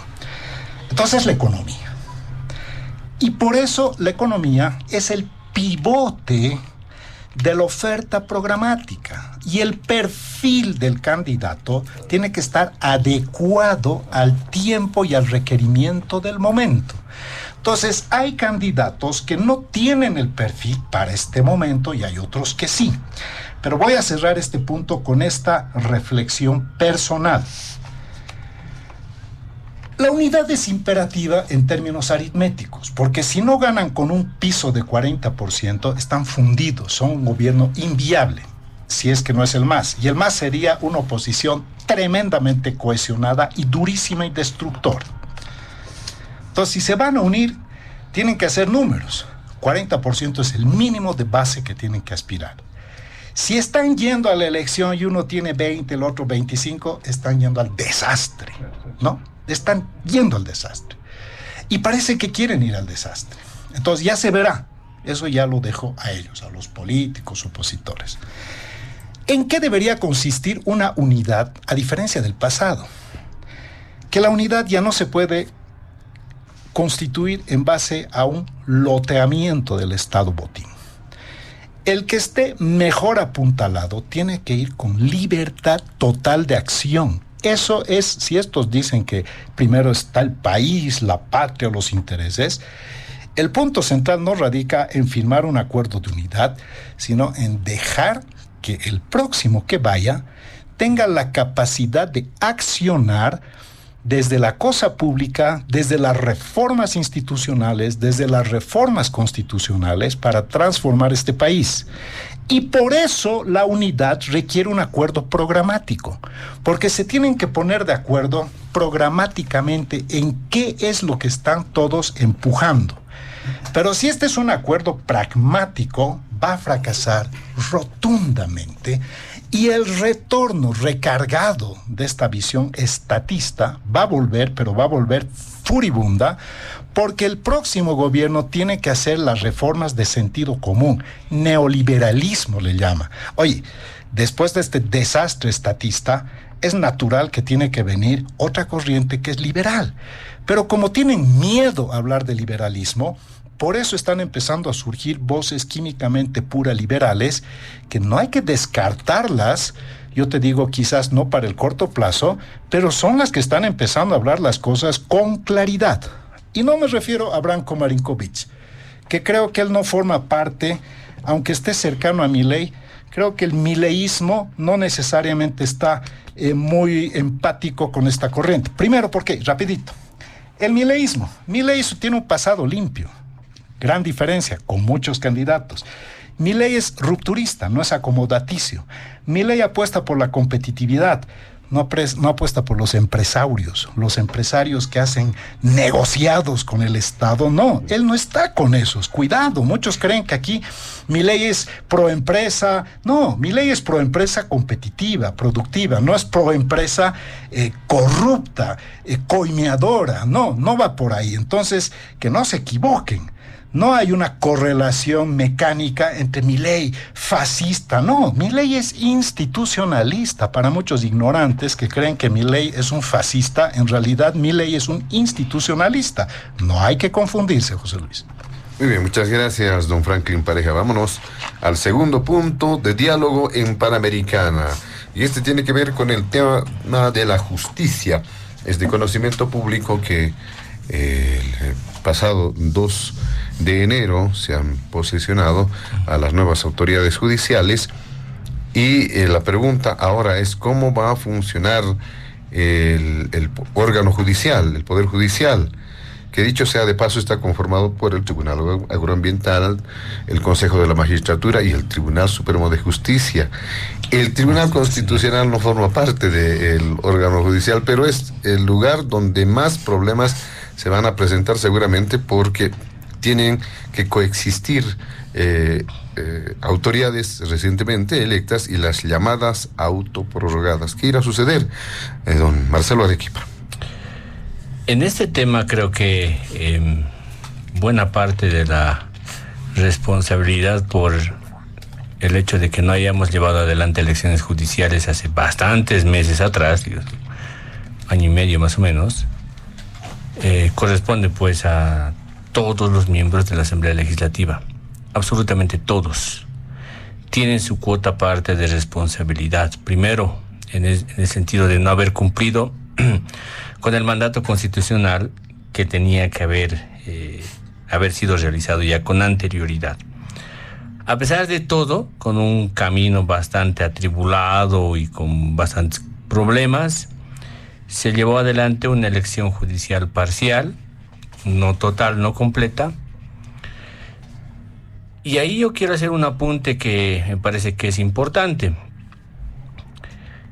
Cuando se mencionaba el hecho de la prórroga del mandato de los magistrados y la proximidad además con las elecciones judiciales, mi posición devenía más bien de un espíritu más institucionalista, en la línea en la que se considera el hecho de que no puede haber vacíos institucionales en el país. Es decir, no podemos dejar instituciones sin funcionamiento. Entonces, de ahí que por lo menos en este caso, hasta que se lleven adelante las elecciones judiciales, se justificaba de alguna forma la prórroga de los mandatos. Una vez llevadas adelante las elecciones judiciales, ya no se justifica en absoluto la prórroga de los magistrados. No hay forma en la cual se pueda sostener que magistrados puedan estar prorrogados en su mandato. Más aún tomando en cuenta algo que me parece que también puede ayudar un poco en el análisis. Para el caso del Tribunal Constitucional, hay una ley de funcionamiento de esta institución, la Ley 270. Esta Ley 270 no te dice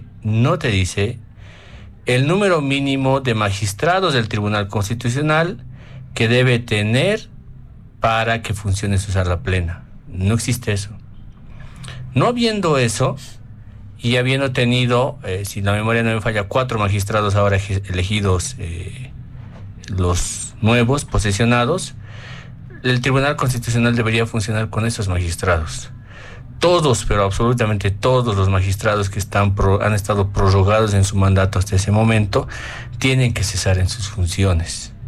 Ya no solamente por un criterio legal, sino también creo que ahora sí se mezcla también un criterio político-institucional. No hay forma en la cual se pueda justificar la permanencia en el tiempo de esos magistrados. Por eso creo que ese auto constitucional que sacaron los miembros del Tribunal Constitucional hace pocos días atrás, ya no solamente es un error coyuntural, es un error histórico, que van a tener que ellos mismos, creo, pagar por ese error histórico, porque el pretender mantenerse en sus funciones una vez que ya tienes nuevas autoridades es absolutamente inconstitucional.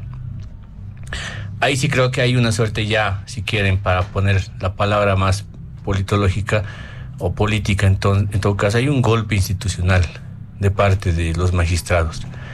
Eso ya ha cruzado, creo, un límite que ya no tiene un punto de retorno. Felizmente, uno de los magistrados, del Tribunal Supremo de Justicia de Santa Cruz, no recuerdo ahora mismo el nombre, pero es el representante por el departamento de Santa Cruz, dijo que se van a instalar en sala plena y van a tomar una posición institucional sobre este tema. Hay una esperanza ahí en todo caso, ¿no? Porque los magistrados que están entrando, los nuevos elegidos, los nuevos posicionados, tienen una fuerza de legitimidad y una fuerza de legalidad importante, creo, a día de hoy, que tiene que anteponerse y tiene que sobreponerse en realidad a todo lo anterior, y tiene que virar en realidad un poco en el comportamiento de qué es lo que está pasando con esas autoridades prorrogadas. Que el tema de la justicia vaya a ser un tema importante en la campaña electoral de este año, yo creo que no tanto. Sí creo que probablemente dentro de la bolsa, si quieres, de los problemas sociales, que ya no son, digamos, económicos, porque se cruzan hacia lo político, va a estar el tema de la justicia, pero muy relacionado con el tema de la corrupción. Porque si uno se fija un poco las preocupaciones de la gente hoy día, es, primer lugar, crisis económica; segundo lugar, precios de los productos; tercer lugar, combustibles y cuarto lugar, corrupción. Son asuntos que necesitan atención inmediata de parte de quien quiera gobernar el país a partir del 2025. Y en el caso específico del tema corrupción, ahí no hay otra forma más, por eso decía en mi intervención anterior, no hay otra forma de entenderla más allá de que los políticos de verdad asuman una posición, una actitud de shock. Ahí sí tienen que mostrar firmeza y mano dura. Ahí sí no hay concesiones, ahí sí no hay medidas gradualistas. En ese espacio no hay un ámbito de negociación, quiero decir. Ahí se tiene que terminar esta sensación de que existen políticos que pueden pasearse por el país impunemente. Ese va a ser el punto, creo, central en realidad en la discusión político-electoral, en la medida en la que los políticos o los candidatos muestren posiciones duras, pero además firmes, no digo autoritarias, duras y firmes, que la población hoy día está reclamando. ¿Quién tiene más posibilidades de avanzar sobre eso hoy día? ¿La oposición o el oficialismo? Es decir, ¿el masismo o el antimasismo? El antimasismo tiene más posibilidades de avanzar sobre eso. Que lo vaya a usar de forma inteligente, ese es otro asunto, pero hasta el día de hoy yo no he visto que se hayan atrevido a usar de manera inteligente este tema de cara a poder seducir por lo menos al electorado. Se están concentrando, para cerrar esta parte, se están concentrando, creo, en aquello que la gente no está preocupada, la pelea chica. Fíjense ustedes las semanas pasadas cómo el señor Branco lo está atacando duramente a Samuel, a Manfred, a Tuto lo está atacando duramente a Manfred, Cuellar está hablando mal de algunos otros candidatos, es decir, ahí está pasando exactamente lo mismo que ha estado pasando en los últimos años en el MAS. La pelea chica. No salen de eso.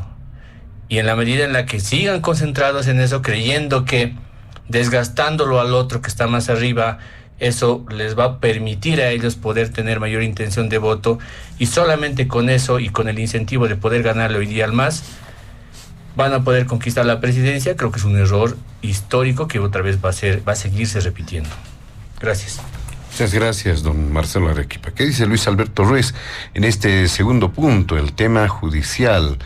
El sistema judicial, ¿hay alguna luz de esperanza para que de alguna forma pueda suceder algo anómalo y puedan suceder cosas positivas en este ámbito?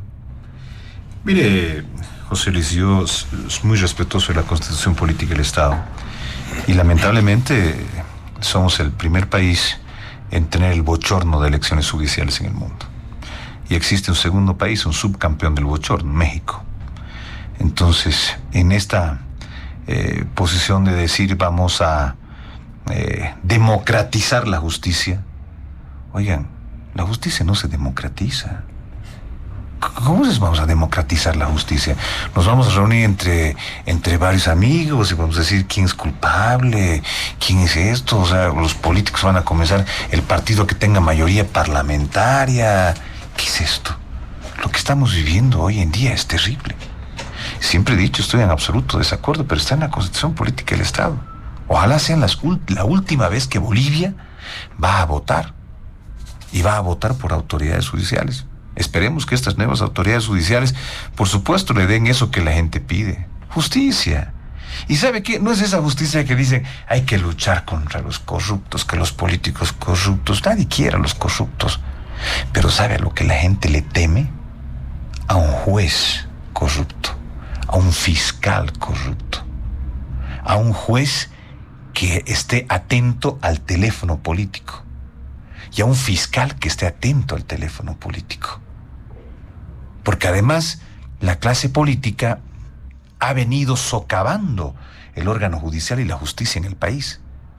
Y al parecer los operadores de justicia no se han dado cuenta de eso hasta ahora.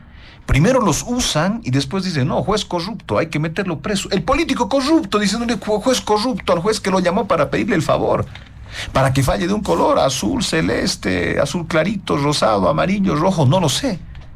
Es terrible. Partiendo del concepto de que La reforma parcial a la Constitución Política del Estado es necesaria, es imprescindible en el tema de justicia.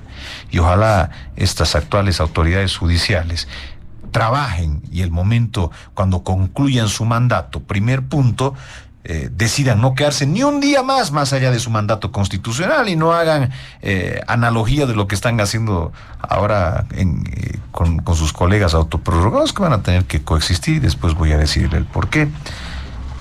Que no se queden un día más de su mandato constitucional, pero además, ojalá estos puedan entender que la justicia tiene que ser en base a mérito. Que un juez que vea temas en el área civil, en el área penal, que las autoridades que vean en el ámbito contencioso administrativo, que sepan que no se deben al ministro, que no se deben al diputado, al senador, sino que se deben ese mandato, que ahora en las elecciones judiciales hemos visto que en Santa Cruz el candidato de Santa Cruz ha sacado 700, cerca de 800,000 votos, casi más que el gobernador. En Tarija 110,000 votos, ganando y doblando en primera vuelta lo del gobernador, y así podemos ir por los diferentes departamentos.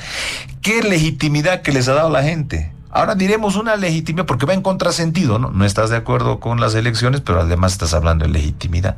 Sí, no estoy de acuerdo en las elecciones, pero esta legitimidad que le ha dado la gente dentro de los amarres políticos que han hecho, porque que digamos que no ha habido campaña política es mentira. La gente que nos está escuchando, por amor a Dios, no es tonta, sabe que elegir a las autoridades judiciales es como elegir diputado uninominal, porque te caen con el balde, con la polera, con el kilito de arroz y demás, y después ahí están. Y después tenemos los que tenemos. Esperemos, le demos un voto de confianza a estas actuales autoridades judiciales que han ingresado. Pero más allá de eso, de darles un voto de confianza, hay que pedirles a todas las autoridades judiciales que han ingresado, estas autoridades electas, que le pongan un alto al Tribunal Constitucional, por Dios. En el Tribunal Supremo de Justicia son 7 electos y 2 autoprorrogados. ¿Van a tener que convivir? Sí. ¿Estos autoprorrogados van a poder elegir un presidente? No. ¿Van a poder elegir un decano? No. No van a poder hacer nada. ¿Por qué? Porque en primer lugar van a estar con la repulsa pública, y los nuevos que han ingresado van a tener la legitimidad para decirles: ¿saben qué, señores? Yo con usted no quiero hacer sala, por ejemplo.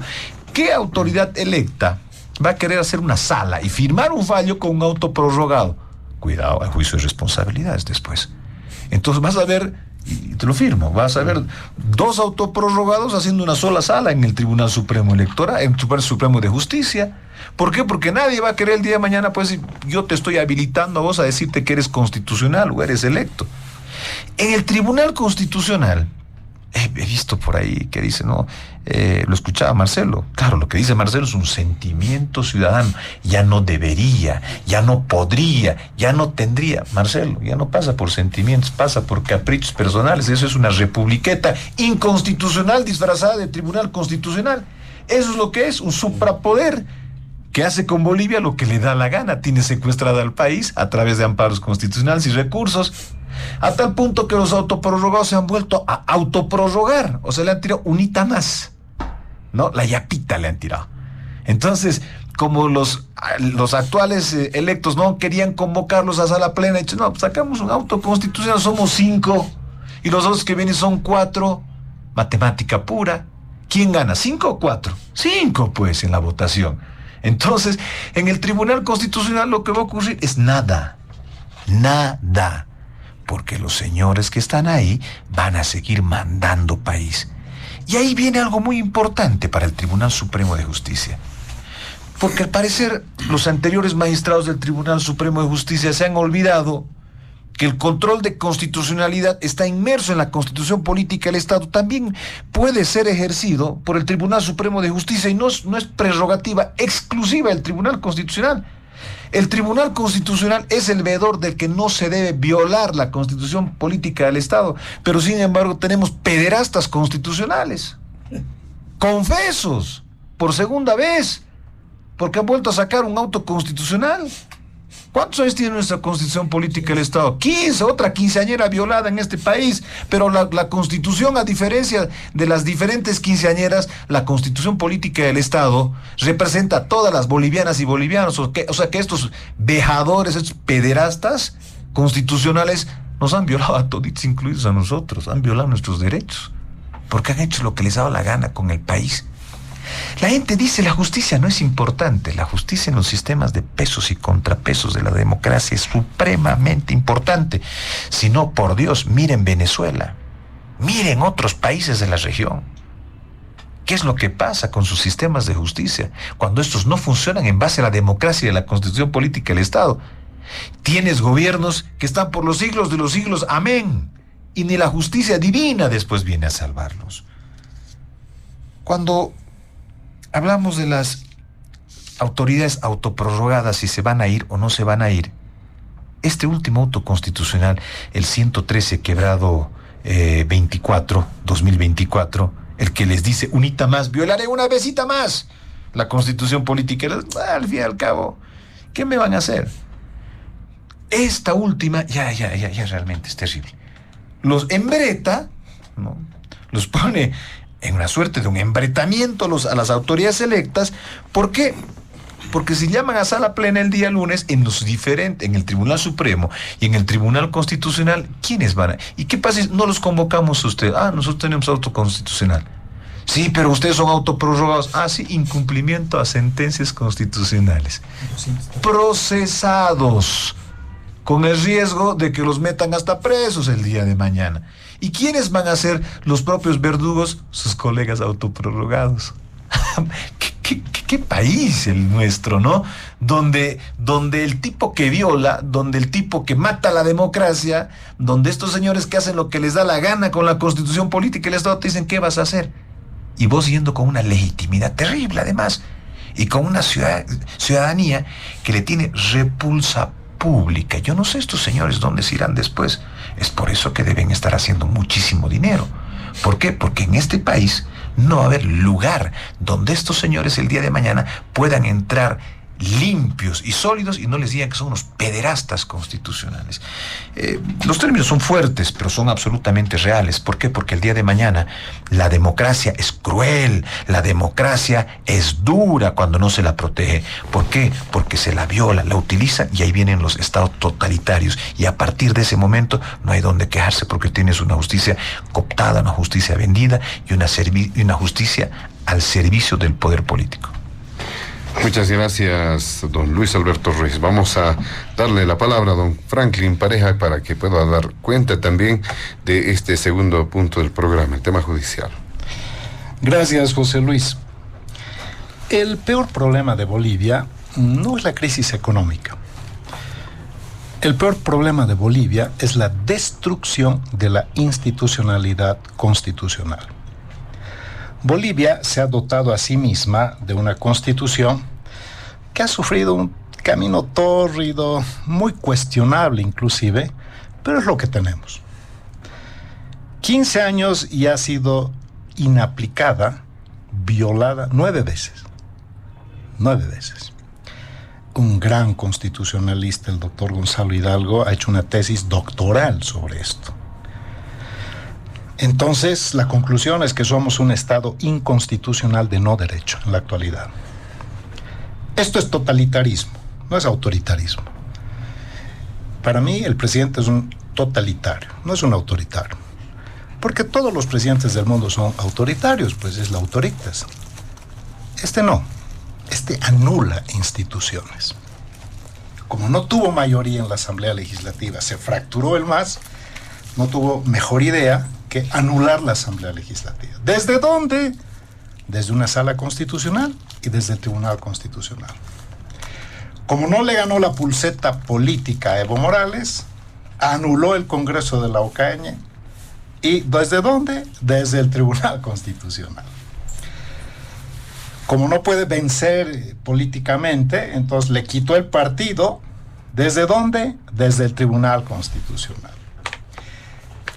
Entonces no ha habido elecciones judiciales, ha habido una pantomima, ha sido una payasada lo que ha habido en el país. Porque si hubieran habido, o si hubieran en el país elecciones por separado, no hubiera habido problema en el agroambiental, en el Consejo de la Judicatura, el Tribunal Supremo de Justicia, no. Hubiera habido de todo menos el Tribunal Constitucional. Y cuando ya supimos, y aquí José Luis algunas veces dijimos, por lo menos yo sostuve, no van a haber elecciones judiciales.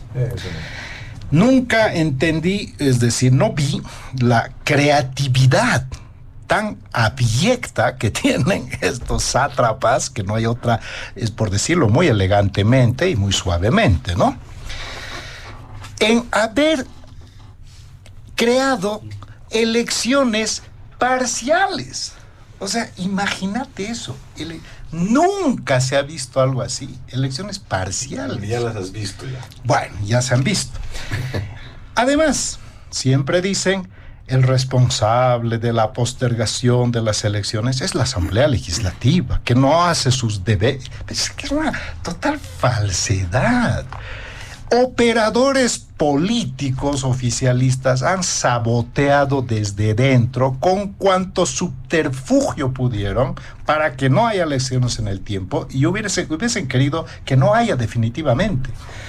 ¿Y sabes qué es lo que casi logra que no haya elecciones judiciales? El paro de Evo Morales. ¿No ve que Morales prolongó su paro, resistió? Eso estaba poniendo en riesgo las elecciones judiciales.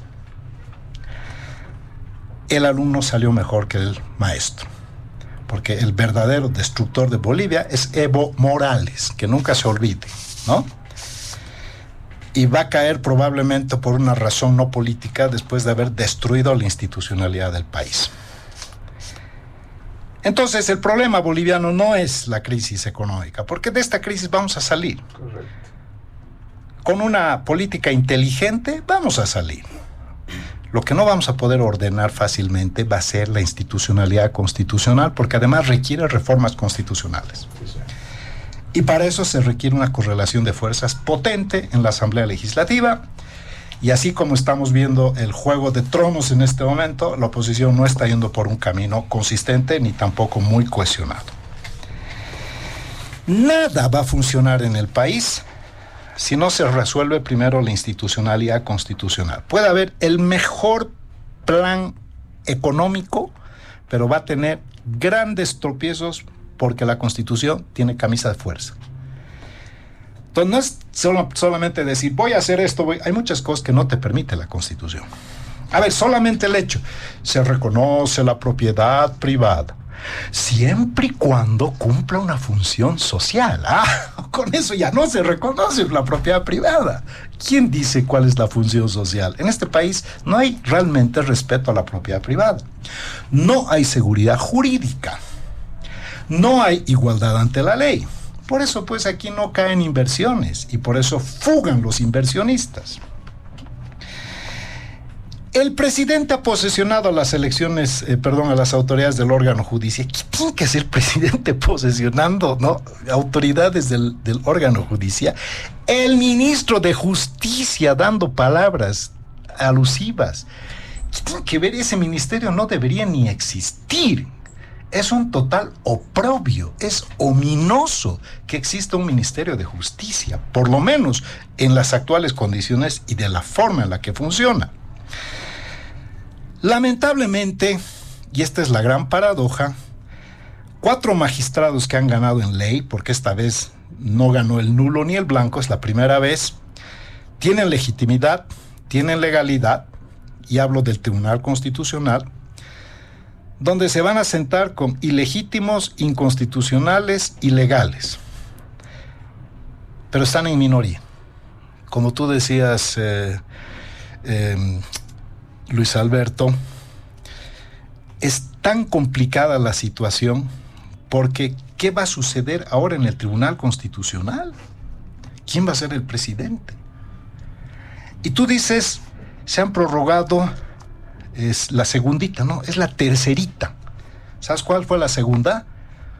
Cuando autorizaron que la elección se fracture y solamente vayan 4 de 5. Ese fue su segundo remache. Y como ahora hay nuevas autoridades, antes de que vengan esas 4 nuevas, se remachan por tercera vez. O sea, esto ya no hay palabras. Yo recuerdo con mi colega y amigo Marcelo Arequipa, en un programa nos hicieron la pregunta esa, ¿te acuerdas, Marcelo? Nos pidieron, y ahora la ley dice tal. Y Marcelo dijo su argumento que desde una visión racional, inclusive técnica y jurídicamente, es sensata. Estos señores ya no tienen nada que hacer, porque la ley no dice, era para los que solamente no, la ley dice, se celebran las elecciones, se acaba el mandato de estos. Punto. Esa fue la primera declaración. Exactamente. Por lo tanto, estos señores deberían, el día que se celebró la elección, hubo resultados, ese momento terminaron. ¿Y te acuerdas, Marcel? Yo no fui tan optimista como tú. Yo dije, depende. Esto va a depender de la presión social, de la presión política, de la forma en la que se va a llevar adelante ahora una confrontación política, social, para ver si estos se van o se quedan. Pero se han atornillado. ¿Por qué? Porque una razón elemental. Es la única fuente de poder que tiene el gobierno. Ahora, ¿cuál es la consecuencia de esto? Es lo que tenemos que entender. Al margen de muchos fallos que seguramente, o sentencias que ni conocemos, que deben estar a mansalva haciendo, y quién sabe con qué fines o con qué pecunio de por medio, al margen de eso, el problema es que están en riesgo, todo está en riesgo en Bolivia, en el plano electoral, y nada está garantizado en Bolivia en el plano electoral. Ese es el punto central. Por tanto, ¿no?, emulando a Maduro, un madurito puede hacer exactamente lo que ha pasado en Venezuela. Que te hiciste dar una paliza, ¿no?, con 70%, y sin embargo te has autoproclamado ganador. ¿Y a quién le mandó Maduro a reconocer? A su Tribunal de Justicia. Aquí el Tribunal de Justicia no existe. En Bolivia no existe Tribunal de Justicia, no existe Asamblea Legislativa, no existe Tribunal Supremo Electoral. Existe Tribunal Constitucional autoprorrogado. Y desde ahí se decide el campo político, el campo administrativo, el campo económico, absolutamente todo, y el campo constitucional. Entonces, tiene una razón de ser el hecho de que esta composición, ¿no?, estos 5, no es una casualidad, es una causalidad. Ahora, este año puede ser el año del gran fraude. Y nada en términos de competencia político-electoral está limpio, todo está bajo sospecha, y esta configuración o diseño de la prórroga no es porque estos se han autoprorrogado, en realidad es como la ventriloquía. El ventríloco es el que les hace hablar a estos prorrogados, es el que les hace decir lo que tienen que decir. Así que estos son en realidad títeres del poder político. No es que este es un gobierno de los jueces o de los magistrados. Los jueces o magistrados no deciden absolutamente nada. Ellos cumplen instrucciones. ¿Y cuál es su premio? Bueno, al margen de sus decisiones políticas que muy obedientemente tienen que activar, el resto es para ellos. El resto es hagan lo que quieran. Ustedes verán, decidan sentencias, eso ya es de ustedes. Mientras me cumplan la instrucción política, van a seguir ahí. Porque de otra forma, ¿qué podría ser? El Ministerio Público debería decir, ¿de quién se creen ustedes? Venga aquí, ¿cuál prórroga? Del cuello deberían meterlos y activarles una... Porque primero ya han excedido su mandato constitucional y segundo porque están haciendo usurpación de funciones. Pero a ver, ¿quién va a hacer eso? ¿Quién controla el Ministerio Público? Todo es político, entonces ni siquiera este es un gobierno mal llamado el gobierno de los jueces. ¿Cuáles jueces? Estos son unos muñecos que tienen detrás un ventríloco que les dice lo que tienen que hacer, que les dice cómo van a ser las sentencias, que les ordena, y que obviamente esa es la forma de mantener el poder político en un régimen que dejó de ser democrático, que es absolutamente totalitario y que este año de la elección nada está garantizado. Puedes tener el mejor candidato, el mejor partido, la mejor estructura, como en Venezuela, y puedes perder la elección. ¿Por qué? Porque no importa quién vota, lo que importa es quién cuenta los votos, como decía Joseph Stalin, el tristemente célebre.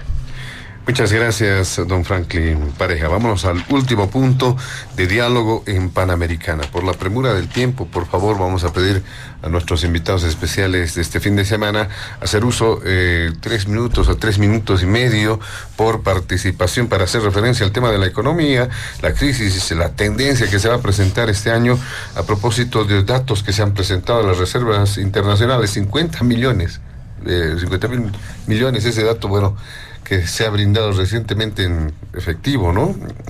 Lo demás está en oro. ¿Qué dice don Marcelo Arequipa? 3 minutos, por favor. Sí, a ver, creo que ese es el tema central de la campaña electoral de este año y va a ser complicado hablar corto, pero quizás digamos solamente digamos alguna apreciación general sobre el tema, ¿no?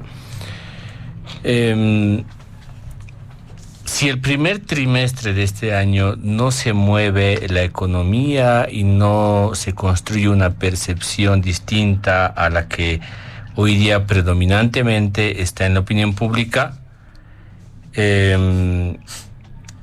las cosas se van a complicar bastante, no solamente para quien hoy día está gobernando, sino también para la población en general.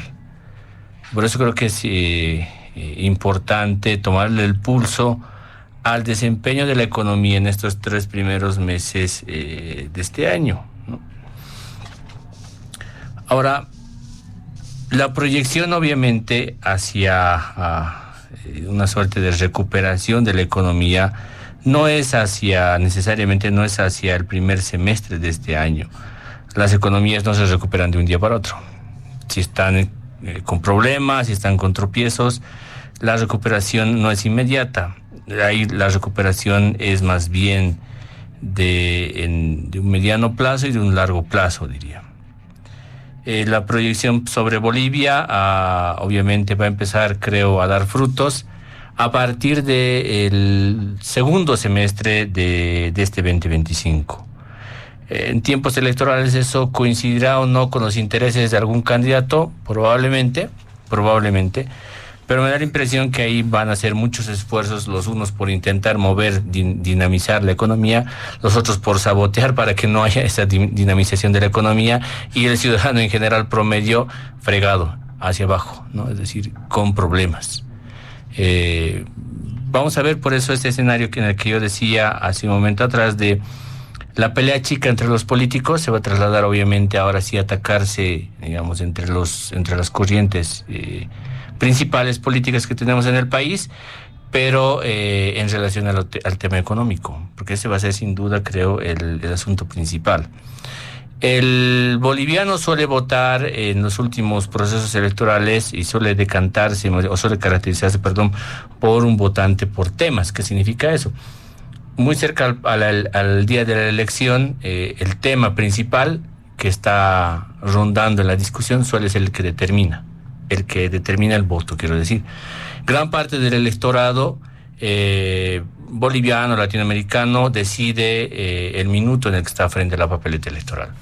Por eso, los primeros 3 meses de nuevo van a ser cruciales. Ahí me quedaría con esto. Gracias. Muchas gracias, don Marcelo Arequipa. ¿Qué dice don Luis Alberto Ruiz en el último punto de diálogo en Panamericana?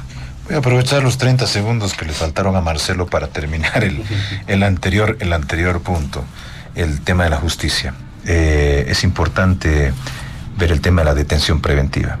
Ojalá las nuevas autoridades realmente eso se convierta en una excepción a la regla y no la regla. Existen casi igual de números de detenidos preventivos que detenidos sentenciados. En muchos de los casos, en la población boliviana, los detenidos preventivos ya han superado inclusive la condena de manera preventiva. Es algo, un tema importantísimo que tiene que ver las nuevas autoridades judiciales. La economía. Me quiero tratar de enfocar en un punto al final, pero este gobierno no va a poder darle una solución específica y una solución puntual, porque no le alcanza el tiempo. Este gobierno se ha gastado el 90 o el 80% del tiempo en su pelea interna con un monstruo político en extirpar un cáncer del país, un cáncer de la democracia que era Evo Morales, que además era su rival político. Entonces, por supuesto, ha descuidado la economía porque tenía que eliminar ese cáncer que carcomía al país y que no ha terminado de eliminarlo, más bien ha ha tenido a hacer metástasis solamente en el Chapare. Pero bueno, ahí están en eso. El tema de los créditos, ya decía Franklin y lo mismo decía Marcelo, son una arenita, pues un granito de arena en un balde de agua. No van a hacer absolutamente nada de sus créditos, más allá de que sean específicos y vengan a inversión específica y no sean de libre disposición. Equilibrar la balanza de pagos no creo que sea en este momento una decisión del gobierno, mucho más en un momento netamente electoral donde no vas a despedir a funcionarios estatales, cuando ese voto es un voto cliental, es un voto militante, es un voto que va a servir para tus posibilidades electorales. Pero sí me quiero concentrar estos últimos minutos en los contratos, en el tema del litio. Me preocupa porque los contratos del tema del litio están parados. Y esos realmente son importantes, más allá de los créditos que van y que vienen, que no van a hacer absolutamente nada. Porque el litio es, si el gas nos ha dado a las bolivianas y bolivianos 120 mil millones de dólares, es el 4% o el 8% de lo que el litio nos puede dar. Y es por eso que entran actores externos, Marcelo, tu tocayo Marcelo Claure, ¿no? Es por eso que se interesa tanto en política. Son aproximadamente 400 billones de dólares que le interesa a el señor. Por eso lo pone, querido Franklin, a Evo Morales de primero de las encuestas, don Marcelo Claure. No es por casualidad, ¿me entiendes?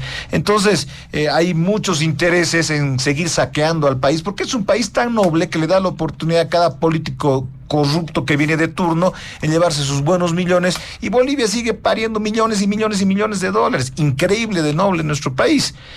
Los contratos de litio, la Asamblea Legislativa debería pensar en eso. El Mutum, que supuestamente el gobierno está reactivando, de esos 9 módulos, si es que realmente están esos 6, 7 módulos ya por empezar, es lo que le va a dar un poco de oxígeno al gobierno para que pueda llegar a las elecciones generales. Me preocupa que nos quedemos con el salar, con la sal más cara del mundo, porque ya en este teléfono que tengo en la mano no viene litio, ya son de hidrógeno líquido. ¿Eso qué quiere decir? Que nos estamos quedando con un salar, con un litio obsoleto. Gracias, José Luis. Muchas gracias a don Luis Alberto Ruiz, que dice, para finalizar también don Franklin Pareja en este último punto del programa. Adelante. Bueno, como señalé en mis intervenciones anteriores, yo creo que a pesar de que el problema de la economía no es el más grave de Bolivia, pero va a ser el gravitante, porque la población reacciona básicamente por una sensación. Si tu capacidad o el poder adquisitivo de tus ingresos se reduce en 30 o 40%, que ya está sucediendo, ahí recién paras las orejas y ahí recién te empiezas a alarmar. Entonces, el boliviano ha sufrido lamentablemente una depreciación, más o menos que oscila entre 30 y 40%, porque además Bolivia es un país que no produce casi nada e importa casi todo. La capacidad de poder sostener las subvenciones ya ha colapsado hace mucho tiempo y va a ser muy difícil encontrar socios o amigos que nos permitan quizás surfear este tiempo hasta llegar a las elecciones. Pero ahí hay que entrar entonces en algunas deducciones en plan de sospecha. Porque cuando lo vi al presidente en su mensaje hace unos días, me daba la impresión que ya lo estaba viendo en modo candidato. O sea, no ha hablado como presidente. En realidad, yo creo que ha sido su primer discurso de candidato. O sea, el peor presidente que hemos tenido lamentablemente está de candidato. Muy malas noticias, porque además hay un TCP autoprorrogado. Y desde ahí funciona todo. Por eso digo, lamentablemente, este émulo de Madurito funciona así, ¿no? En esas condiciones, Bolivia es un país que tiene insolvencia. No hay dólares, ¿no? Y si nos dicen dónde hay, sería fabuloso. Y no va a haber. A no ser que venga, no sé, pues China, Rusia, y nos paguen por adelantado 10 años de litio, como han hecho con Venezuela. China le pagó 10 años por adelantado a Chávez petróleo. Eso es algo que es una fórmula que ya la hacen. Porque lo que se necesita es tener unos 4.000, 5.000 millones de dólares para surfear este año. Podría suceder, ¿Por qué? Porque como no muestran, no transparentan el negocio del litio, que por cierto, entre paréntesis, quiero decirte que el litio costaba el año pasado $85,000 la tonelada de carbonato de litio grado batería, que tiene 99.5% de pureza. Hoy está en $14,000. O sea, el precio del litio se ha desplomado, ¿no? Porque en el mundo, como subió tanto, en el mundo han empezado a explorar y descubrir. Otro dato relevante es que el litio boliviano tiene mucho magnesio. ¿Por qué doy este dato? Además, dato del ingeniero Jorge Espinosa, un experto en el área, que para purificar nuestro litio al grado batería es más costoso, pues, ¿no? Y como los precios han bajado en el mercado, obviamente la relación costo-beneficio puede ser menor. O sea, no es el gran negocio ni la panacea que estamos esperando. Que ningún candidato nos venga a vender que el litio es la salvación de Bolivia. Eso es una gran tomadura de pelo. El litio ya fue. Tercero, efectivamente hay energías alternativas. El grafeno, el hidrógeno, y nos puede dejar el litio como una gran costra turística, que por supuesto si se la aprovecha bien sería una maravilla. Así que la economía va a ser el pivote central de este año, y yo tengo mis serias preocupaciones que con la aprobación forzada de este presupuesto hay muchas cosas que están de por medio que no sé si realmente la población va a estar dispuesta a aceptar. Primero, la depreciación mayor de nuestra moneda, el crecimiento de la inflación, la imposibilidad de llegar al final, y lógicamente puede pasar cualquier cosa. Me despido con eso, querido José Luis, Marcelo y Luis Alberto, hasta en este primer programa del año. Muchas gracias, don Franklin Pareja. De esta manera, amigos de todo el país, llegamos a la finalización precisamente de esta primera entrega de Diálogo en Panamericana de este 2025. Agradecemos la presencia de nuestros invitados especiales, al politólogo Marcelo Arequipa, también al analista y abogado constitucionalista Luis Alberto Ruiz, y finalmente a don Franklin Pareja, también como politólogo. A partir del inicio de este año, del primer programa de Diálogo en Panamericana, el compromiso se ratifica de seguir manteniéndonos en esa senda del equilibrio y la pluralidad para que la gente pueda compartir y contar con todas las ideas acerca de los temas más interesantes, de mayor interés para todos los bolivianos. A nombre de la dirección de Panamericana, la planta ejecutiva y quien les habla, José Luis Flores, el compromiso de que el programa retorna el siguiente fin de semana.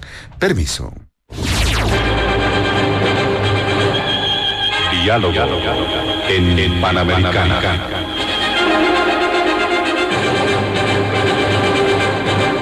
La radio agradece por la atención prestada al programa de hoy. Les invitamos a la próxima entrega del Departamento Periodístico de Panamericana, cuando anunciemos.